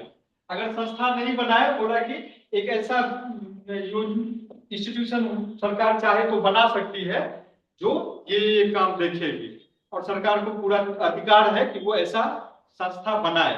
तो सरकार फिर क्या करेगी, इस पे एक एक्ट लाएगी, एक्ट लाके इस योजना को, मतलब इस प्रोविजन को लागू करेगी। सरकार अगर ला रही है तो वो वैधानिक हो गया। एनएचआरसी जो है वो एक्ट के तहत बना है, लेकिन ये कॉन्स्टिट्यूशन के तहत बना है। पिछड़ा आयोग जो है वो संशोधन करके उसमें डाला गया, ओबीसी आयोग और एनसीडीसी जो देखते हैं आप, national commission of backward commission, उसमें 300 क्या है उस आर्टिकल का 330, उसमें वो किया ना, संशोधन करके आयोग का निर्माण ही कर दिया। संविधान में वर्णित सिर्फ एक का था, ये मेरे दिमाग से स्किप कर रहा है, दूसरा जो ऐड किया तो संशोधन करके लाया है ना, उसको संस्था बना दिया, उसको कॉन्स्टिट्यूशनल रोल दे दिया, इंपावर किया। अमेंडमेंट करने से फर्क नहीं पड़ता है, अमेंडमेंट करके संविधान में आ गया तो संविधान मतलब वो बना रहा है संविधान। एनएचआरसी को सरकार चाहे कि संविधान करके उसमें डाल देगी तो वो संवैधानिक बॉडी हो जाएगा। लेकिन अभी तो एनएचआरसी एक्ट ही ले आई है ना। लेकिन संविधान में डायरेक्ट डालने का मतलब है कि उसका प्रोटेक्शन बहुत ज्यादा हो गया। तो जिसको जो बहुत इंपॉर्टेंट निकाय है उसको ज्यादा प्रोटेक्शन का जरूरत है। अगर एनएचआरसी एक्ट है तो सरकार एग्जीक्यूटिव अपने हिसाब से छेड़छाड़ करे तो उतना हल्ला नहीं होगा। लेकिन अगर पिछड़ा आयोग है, इन सब का क्रिएशन वहीं से हुआ है, उसमें छेड़छाड़ कर देगी तो हल्ला होना शुरू हो जाएगा एग्जीक्यूटिव का। तो एग्जीक्यूटिव की इंटरफेरेंस को लिमिट करने के लिए सरकार कभी कभी क्या करती है कि सीधा संवैधानिक निकाय संशोधन करके संवैधानिक निकाय ही बना देती है। तो एक संवैधानिक हो गया, एक वैधानिक हो, इसमें क्या होता है? तीसरा हो गया कि जो न संवैधानिक हो गया, गैर संवैधानिक, गैर वैधानिक, non statutory, statutory, non constitutional body, जो न संविधान बनाया न विधान बनाया, नॉन कॉन्स्टिट्यूशनल बॉडी। जैसे ये सर योजना है। हाँ, परामर्श दाती का मतलब हो गया कि वो आपका कंसल्टेंसी टाइप से आपको वो कंसल्टेंसी प्रोवाइड कर रही है, क्या होना चाहिए यहाँ पे सरकार को, एग्जीक्यूटिव को समय समय पे। जैसे नीति आयोग क्या कर रही है, परामर्श ही तो दे रही है। तो परामर्श देना प्लानिंग कमीशन का भी एक रोल था, वो रोल छोड़ के मेजर दूसरे रोल में वो ज्यादा फेमस हो गया था उस समय।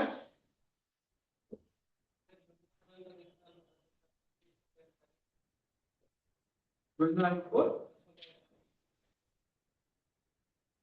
अब योजना आयोग को कहाँ वैधानिक निकाय था,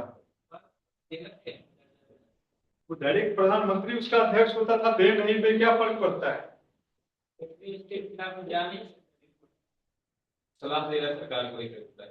सरकार की तो प्रधानमंत्री बने, जिसका अध्यक्ष ही प्रधानमंत्री होगा, उस इंस्टीट्यूशन को क्या दिक्कत है।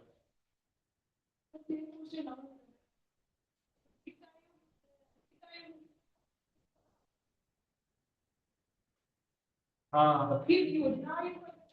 हाँ, तो जब आप पॉलिटी में जब आप टैक्स का डिस्ट्रीब्यूशन पढ़ेंगे ना, या अगर पॉलिटी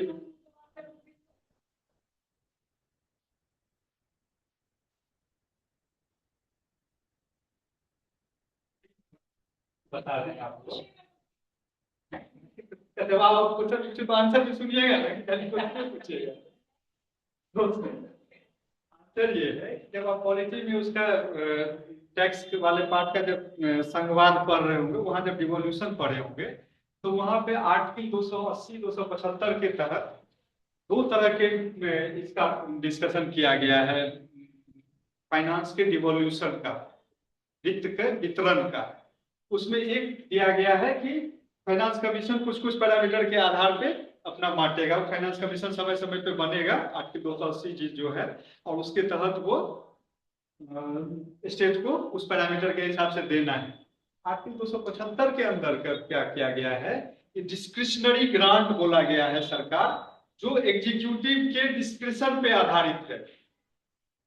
मतलब डे ऑफ द गवर्नमेंट जो है उसके डिस्क्रिशन, डिस्क्रिशन का मतलब है कि उसके स्वेच्छा पे है। तो उस स्वेच्छा को ज्यादा रैंडम ना बनाया जाए कि मतलब ठीक है हमको मन किया बिहार में आज हमको नहीं देना है तो हम नहीं दिए। देखते हैं ना, बिहार सरकार फंड के लिए हल्ला करते हैं कि या अगर केंद्र और राज्य सरकार के बीच में टसल होता है तो बहुत सारा, अगर दूसरा दोनों दो पार्टी का गवर्नमेंट होगा तो सुनते हैं ना, तमिलनाडु वाला हल्ला करता है कि हमको पैसा नहीं दी। तो वो कौन पैसा नहीं दिया? अगर वित्त आयोग संवैधानिक निकाय है और वित्त आयोग रिकमेंड कर दिया तो उसको तो देना ही है वो अमाउंट। तो कौन पैसा नहीं दिया? वो स्वेच्छा वाला पैसा जो डिस्क्रिशनरी कंपोनेंट है वो नहीं देता था। तो डिस्क्रिशनरी कंपोनेंट को भी एक पैरामीटर पे बांटा जाए, जो उसका पार्ट है। कुछ का तो वितरण का सरकार ही निर्णय ले ली, सॉरी संविधान ही बता दिया ये अमाउंट ऐसे ऐसे वितरण होगा, और उसके लिए पैरामीटर वित्त आयोग निर्धारित करेगी। वित्त आयोग का काम जो है कर दिया, उसके बाद जो बचता है उसको जो डिवॉल्व करना है तो उसका कोई पैरामीटर तो होगा ना। वो प्लानिंग कमीशन बनाता था कि भाई इतना अमाउंट हम इसको देंगे, इतना अमाउंट इसको देंगे, इस राज्य में ये इंफ्रास्ट्रक्चर होगा। अगर कोई योजना लागू हो रहा है, सपोज कीजिए कि सड़क बनना है यहाँ से लेके बिहार से लेके और पंजाब तक जाना है सड़क, और सेंट्रल गवर्नमेंट बना रही है, उस इंफ्रास्ट्रक्चर के डेवलपमेंट में सरकार कितना पैसा बिहार को दे रही है, ये प्लानिंग कमीशन डिसाइड करती थी सड़क बनाने वाला। और एक जो संवैधानिक कार्य का निर्वहन करने के लिए जो टैक्स का डिवोल्यूशन हो रहा था, जो सब डिवोल्यूशन कॉन्स्टिट्यूशन के तहत रोल में कर रहा था फाइनेंस कमीशन, उसका डिवोल्यूशन करने के लिए फाइनेंस कमीशन के पैरामीटर के आधार पे हो रहा था। तो प्लानिंग कमीशन का वितरण का आधार अलग था और इसका वितरण का आधार अलग था। समझ गए?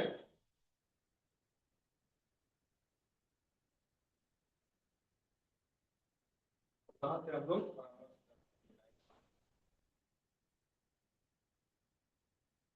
आयोग का पदेन अध्यक्ष एक्स ऑफिशियो चेयरमैन,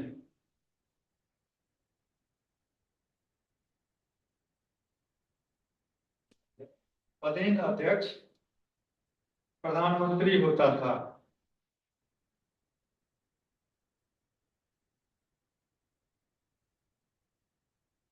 पदेन अध्यक्ष प्रधानमंत्री होता था। इसका एक उपाध्यक्ष भी होता था।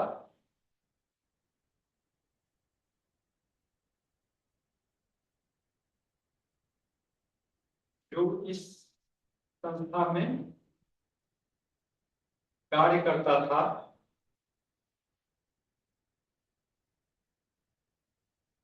जो इस संस्था में कार्य करता था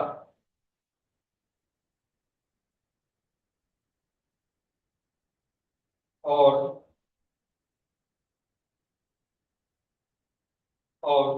इसे कैबिनेट मंत्री के स्तर का दर्जा प्राप्त होता था। इसे कैबिनेट मंत्री के स्तर का दर्जा प्राप्त होता था। कैबिनेट मंत्री के स्तर का दर्जा प्राप्त होता था।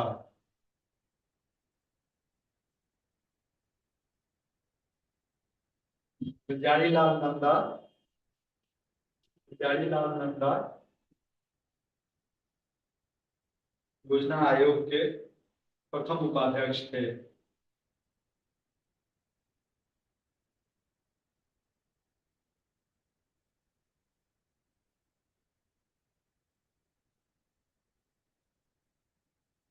प्रथम उपाध्यक्ष थे।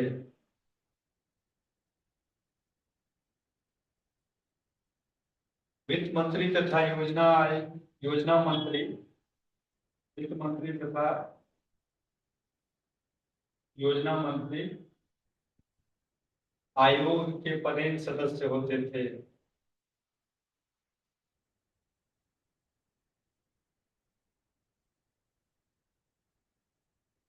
आयोग के पदेन सदस्य होते थे।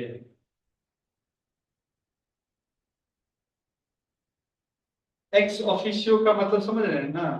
पदेन सदस्य जो बोलते हैं उसका मतलब समझते हैं आप लोग? सिटिंग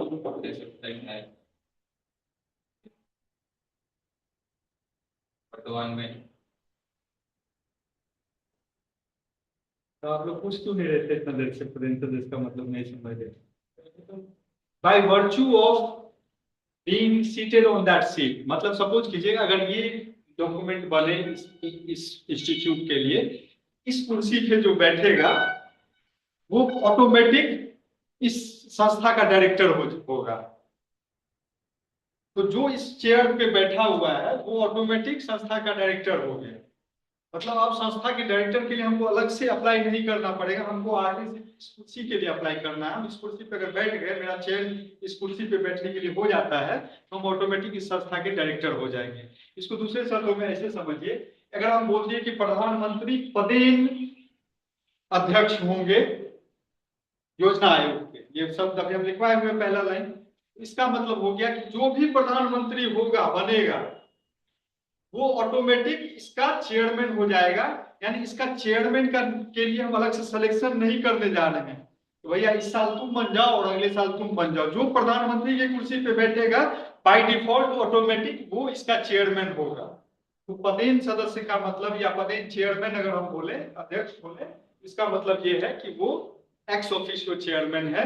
मतलब वो उस कुर्सी पे बैठा हुआ है, उस कुर्सी पे बैठने के कारण इसका सिलेक्शन यहाँ पे हो गया। जैसे कहते हैं सिटिंग एमएलए थे, सिटिंग एमएलए अगर आपके डिस्ट्रिक्ट का जो मेयर वाला जो होता है उसका मेंबर हो सकता है, जिला परिषद का मेंबर होता है, तो बोर्ड मीटिंग होता होगा उसमें हो सकता है उस जगह का हो, तो वो चूंकि जो एमएलए होगा वो उस मीटिंग में बैठेगा, ये होगा। क्या क्या मिनिस्टर ऑफ प्लानिंग होता था पहले, और इसके अलावा भी बहुत सारा योजना जो चलता है ना, मान लीजिए सड़क है तो सड़क का मंत्री, सब रोड सबको तो इम्प्लीमेंट करना होता था, तो इन सब के कारण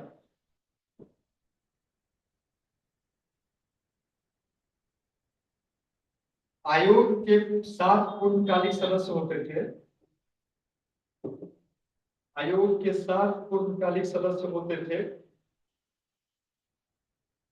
राज्य मंत्री का दर्जा होता था।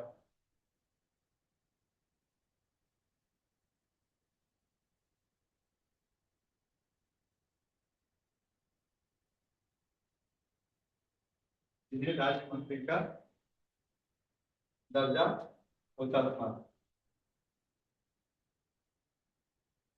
ठीक है, राज्य मंत्री आप लोग समझ रहे हैं, मिनिस्टर ऑफ स्टेट जो बोलते हैं, कैबिनेट मिनिस्टर, उसके नीचे होता है मिनिस्टर ऑफ स्टेट, फिर independent charge minister, independent charge, ऐसे करके ये सब होता पॉलिटी का पार्ट है। भारत में आप हेडिंग दीजिए, भारत में पंचवर्षीय योजना।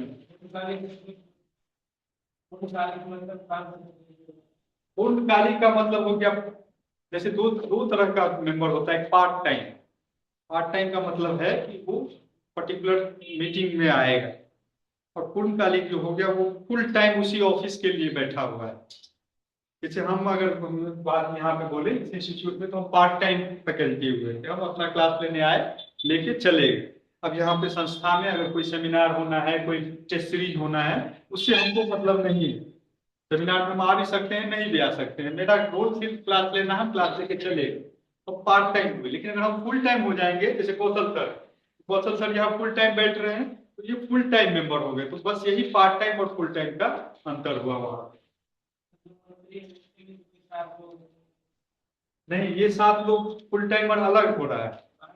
हाँ, ये सिलेक्शन उस समय होता था, प्रधानमंत्री एग्जीक्यूटिव ये होता था, प्रधानमंत्री द्वारा ये बाहर होते थे। तो ये 7 लोग होते थे, बाकी कैबिनेट वित्त मंत्री और ये होते थे, वो ऑटोमेटिक सेलेक्ट होते थे इसमें by nature of their post. उसके बाद कुछ मंत्री को प्रधानमंत्री सेलेक्ट करते थे कि आप मेंबर हैं। ये लोग पार्ट टाइमर। सैलरी भी उसी पे, ये पीएमओ ऑफिस से ही निकलेगा कि भाई हाँ ये सब सैलरी है। क्योंकि जब भी आपका ना संविधान कुछ बोला है, ना एक्ट बना हुआ है, तो सब कुछ तो वहीं पे चला गया ना बाय डिफॉल्ट। अब लिखिए, भारत में पंचवर्षीय योजना है।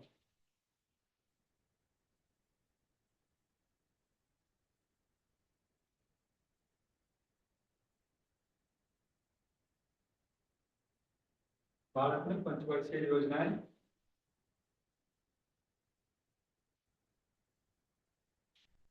प्रथम पंचवर्षीय योजना 1951 में शुरू हुई।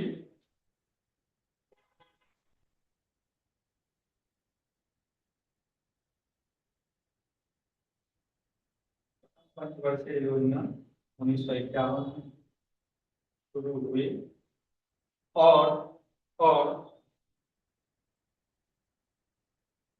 और 31 मार्च 2017 को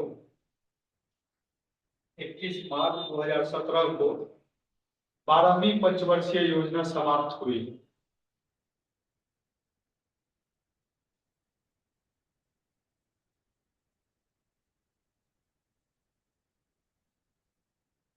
बारहवीं पंचवर्षीय योजना समाप्त हुई। इन 12 पंचवर्षीय योजनाओं के मध्य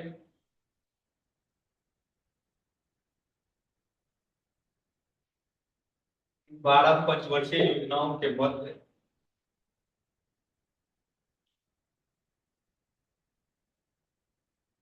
3 वार्षिक योजना अवकाश,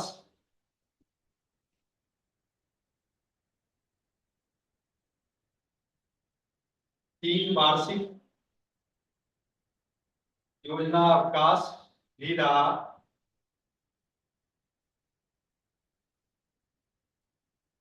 3 वार्षिक, 3 वर्षीय लिखिए, 3 वर्षीय योजना अवकाश भी रहा, वार्षिक को वर्षीय करने। जबकि जबकि जबकि 3 वर्षों के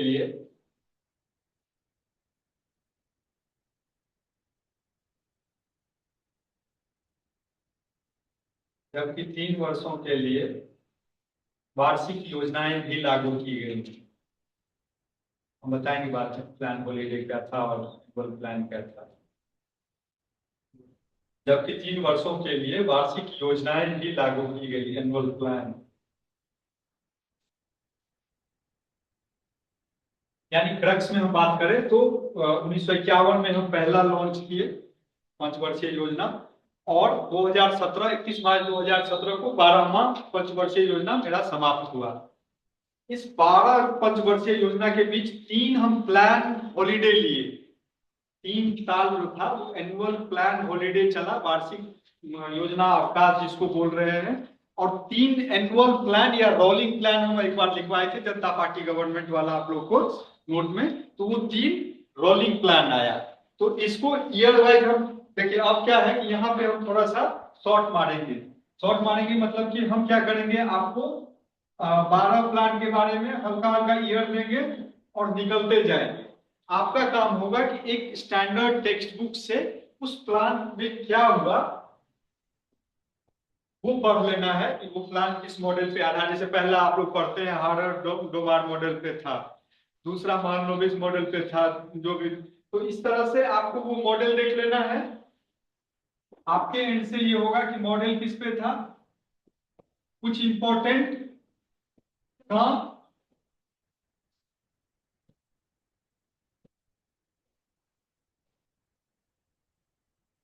एक बार सर मतलब बस नजर देख लेना है, क्योंकि याद नहीं रहेगा आपको। आप अगर ग्रोथ पे चले जाएंगे कि कितना ग्रोथ एक्चुअली अचीव किया और कितना ग्रोथ टारगेटेड था, तो फंस जाएंगे, याद नहीं रहेगा। उसको बस एक चार्ट बना के, अगर पॉसिबल अभी टाइम हो तो एक चार्ट बना के वन पेज में बना के रख लीजिए और उसको बस टाइम टू टाइम देखते रहिए, यही काफी है। इंपॉर्टेंट वर्ड को लेकिन बार बार देखिए, ये पूछता है हरित क्रांति किस ईयर प्लान में आया, गरीबी, हाँ मतलब गरीबी हटाओ योजना किसमें आया, भाखड़ा नंगल बांध किसमें बना, तो ये सारा चीज जो है स्टैंडर्ड टेक्स्ट बुक में बहुत सारा कंपाइल लिस्ट मिल जाएगा आपको, वहां से ये कर लेना है। हम बस आपको प्लान जो डिफरेंट प्लान है वो आपको ईयर लिखवा देंगे। ईयर में बस एक ट्रिक देना चाह रहे हैं, इसीलिए वरना ये भी हम स्किप कर जाते। आपको याद बाद में नहीं रहता, पहला तो 51 से 56 याद रहता, उसका तीसरा जाते जाते आप कंफ्यूज करने लगते हैं क्योंकि बीच में ब्रेक हुआ है। तो कैसे ब्रेक को याद रखना है वो हम एक ट्रिक देंगे, आगे निकलेंगे। मेरा मेजर डिस्कशन होगा कि why there was a need felt to abolish planning commission, planning commission को क्यों एबॉलिश किए, क्या कमियां रहा, मेजर डिस्कशन यहाँ करेंगे। फिर नीति आयोग पे बात करेंगे, नीति आयोग पे बात करते फिर समय इसके कुछ अचीवमेंट्स की चर्चा करेंगे।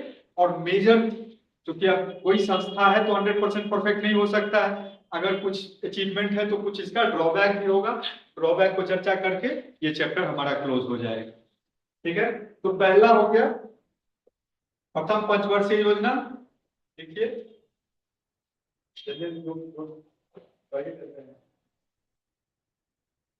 प्रथम पंचवर्षीय योजना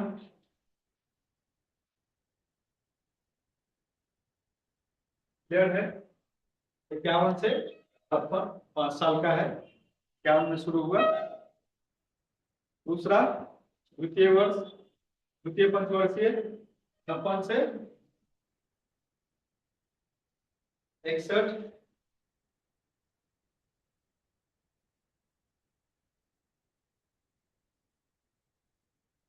तृतीय 61 से 66। ठीक है, तो क्या है कि दो चीज अब यहाँ याद रखना पड़ेगा आपको। एक कि 1962 का लड़ाई हुआ था, वो आपका तीसरा पंचवर्षीय योजना है। तो आपको वहां पे 3 प्लानिंग, जब 3 पंचवर्षीय योजना हमारा रन कर गया तो एक ब्रेक याद रखना होगा कि 1962 का युद्ध आया, और 62 के युद्ध के बाद अगर हम देखें 61 से 56, सॉरी 66 है ना, तो 61 से 66 का अगर आप पीरियड देखेंगे तो आप 2 लड़ाई लड़े इस पीरियड, 62 और 1965 पाकिस्तान के साथ, एक चाइना के साथ और एक पाकिस्तान के साथ। तो उस समय बहुत सारा एक एब्रप्ट चेंज आया आपकी इकोनॉमी में। जब भी आप लड़ाई लड़ते हैं तो उसका कॉस्ट आपके इकोनॉमी पे ही आता है। तो 66 में पहला पंचवर्षीय योजना का ब्रेक हुआ, मतलब पंचवर्षीय योजना के साथ हम नहीं बढ़े, तो उसमें हम आया वार्षिक योजना एनुअल प्लान 66 से 69, जो हम 3 साल आपको बोले प्लान हॉलीडे आया, वो हम लोग इसलिए लाया गया। जो तृतीय योजना में हम लोग इतना पीछे, मतलब इकोनॉमिक डिस्ट्रक्शन के आधार पे इतना डिस्ट्रक्शन हुआ और हमारे पे सफरिंग इतना ज्यादा हुआ कि हम लोग बोले कि नहीं, अभी हम प्लान हॉलीडे लेंगे 3 साल का, चीजों को रीअसेस करेंगे और फिर आएंगे। तो वार्षिक योजना लिखिए 1966 से 69।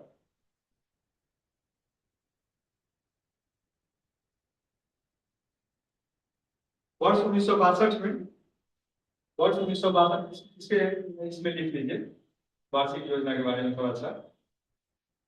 वर्ष 1962 में चीन से युद्ध के परिणाम स्वरूप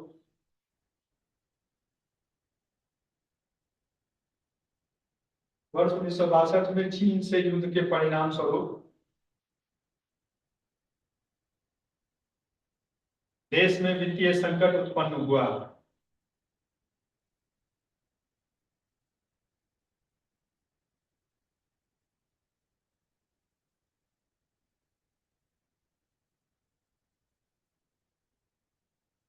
देश में वित्तीय संकट उत्पन्न हुआ। अतः सरकार ने अतः सरकार ने वर्ष 1966-67 में वर्ष 1966-67 के लिए वर्ष 1966-67 के लिए एक वार्षिक योजना के निर्माण का वार्षिक योजना के निर्माण का निश्चय किया।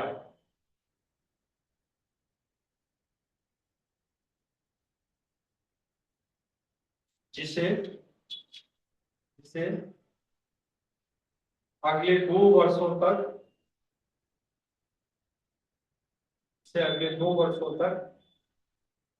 लागू रखा गया।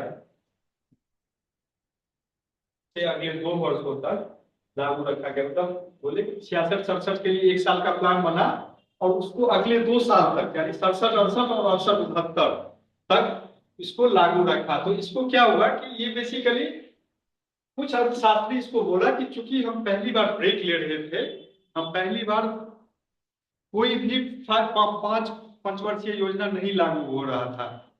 इससे पहले हम 51 से लगातार योजना में थे। तीसरा के बाद क्या हुआ कि हम बोले कि नहीं, हम अभी एनुअल प्लान ही बनाते हैं, हमारे पास उतना पैसा बजट वित्तीय संकट के कारण रिसोर्स नहीं है कि हम एलोकेट कर पाए योजनाओं में, तो हम अभी ईयर बाय ईयर बढ़ते हैं। तो इसको कुछ अर्थशास्त्री प्लान हॉलीडे योजना अवकाश का नाम दिए, योजना अवकाश। अब तक हम लगातार पंचवर्षीय योजना बनाते थे, इस बार हम 1-1 साल का बनाते गए और 3 साल तक कंटिन्यू किए। तो ये जो हम वर्ड पहले 3 पंचवर्ष ये योजना अवकाश प्लान हॉलीडे लिखे, वो यहीं पे लागू हुआ। इसको प्लान हॉलीडे भी बोलते हैं।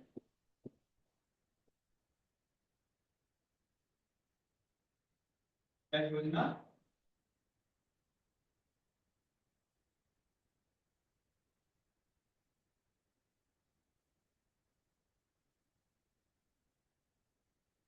इस अवधि को योजना अंतराल प्लान इंटरवल या प्लान हॉलीडे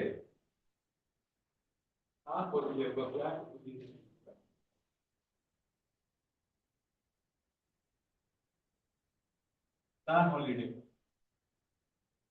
योजना अवकाश की संज्ञा दी गई।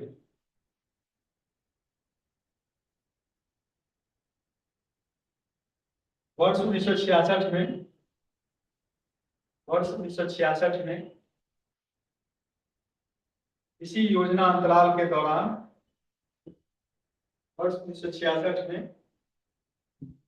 इसी योजना अंतराल के दौरान हरित क्रांति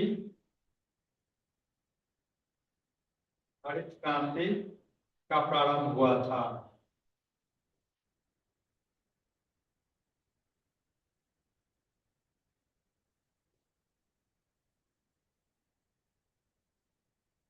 ठीक है, उसके बाद जो है देख लेंगे। आप लोग अपने एंड से ये काम जरूर करिएगा, क्योंकि ये बीच में छोड़ दिया था पूछना। जब नीति आयोग आया था वो ब्रीफ पीरियड ऑफ टाइम था जब यूपीएससी भी बंद कर दिया और बीपीएससी भी पूछना बंद कर दिया। यूपीएससी शायद ही इस पे अब वापस आ रहा है। अभी हम जो रिसेंट ट्रेंड देखे हमको नहीं ध्यान है कि यूपीएससी इस पे कुछ क्वेश्चन पूछा है। हाँ, यूपीएससी पूछ रहा है लेकिन हाँ, तो लेकिन ये है ना कि देखिए जो भी ट्रेडिशनल हम लोग को एक चीज रखना होगा तैयारी में कि जो भी ट्रेडिशनल सेट है जो अब तक पूछ चुका है प्रीवियस ईयर्स में, उस पे वो कभी भी आ सकता है वापस। और जब वो आएगा, जिसको वो मान ली 5 साल से छोड़ चुका है, अगर वो उस पे आएगा तो डेफिनेटली हल्का क्वेश्चन लेके ही आएगा। तो वो एक क्वेश्चन 2 क्वेश्चन जो है हम क्यों छोड़े? तो इसलिए इसको बस उतना ही इंपॉर्टेंस देना है इस चैप्टर को जितना इंपॉर्टेंस आप एक क्वेश्चन के पॉइंट ऑफ व्यू से देते हैं। बस एक बार लिस्ट बना लीजिए, एक बार वन टाइम एफर्ट में रखिए, या कोई स्टैंडर्ड बुक को पढ़ के वहीं अंडरलाइन कर दीजिए, अपना साइड में लिख लीजिए, जिससे कि आप वहां पे रिवीजन करके निकल सके। ठीक है, हम नेक्स्ट क्लास में प्लानिंग कमीशन क्यों फेल हुआ या क्या लैकिंग रहा और नीति आयोग डिस्कस करके हम आगे बढ़ेंगे।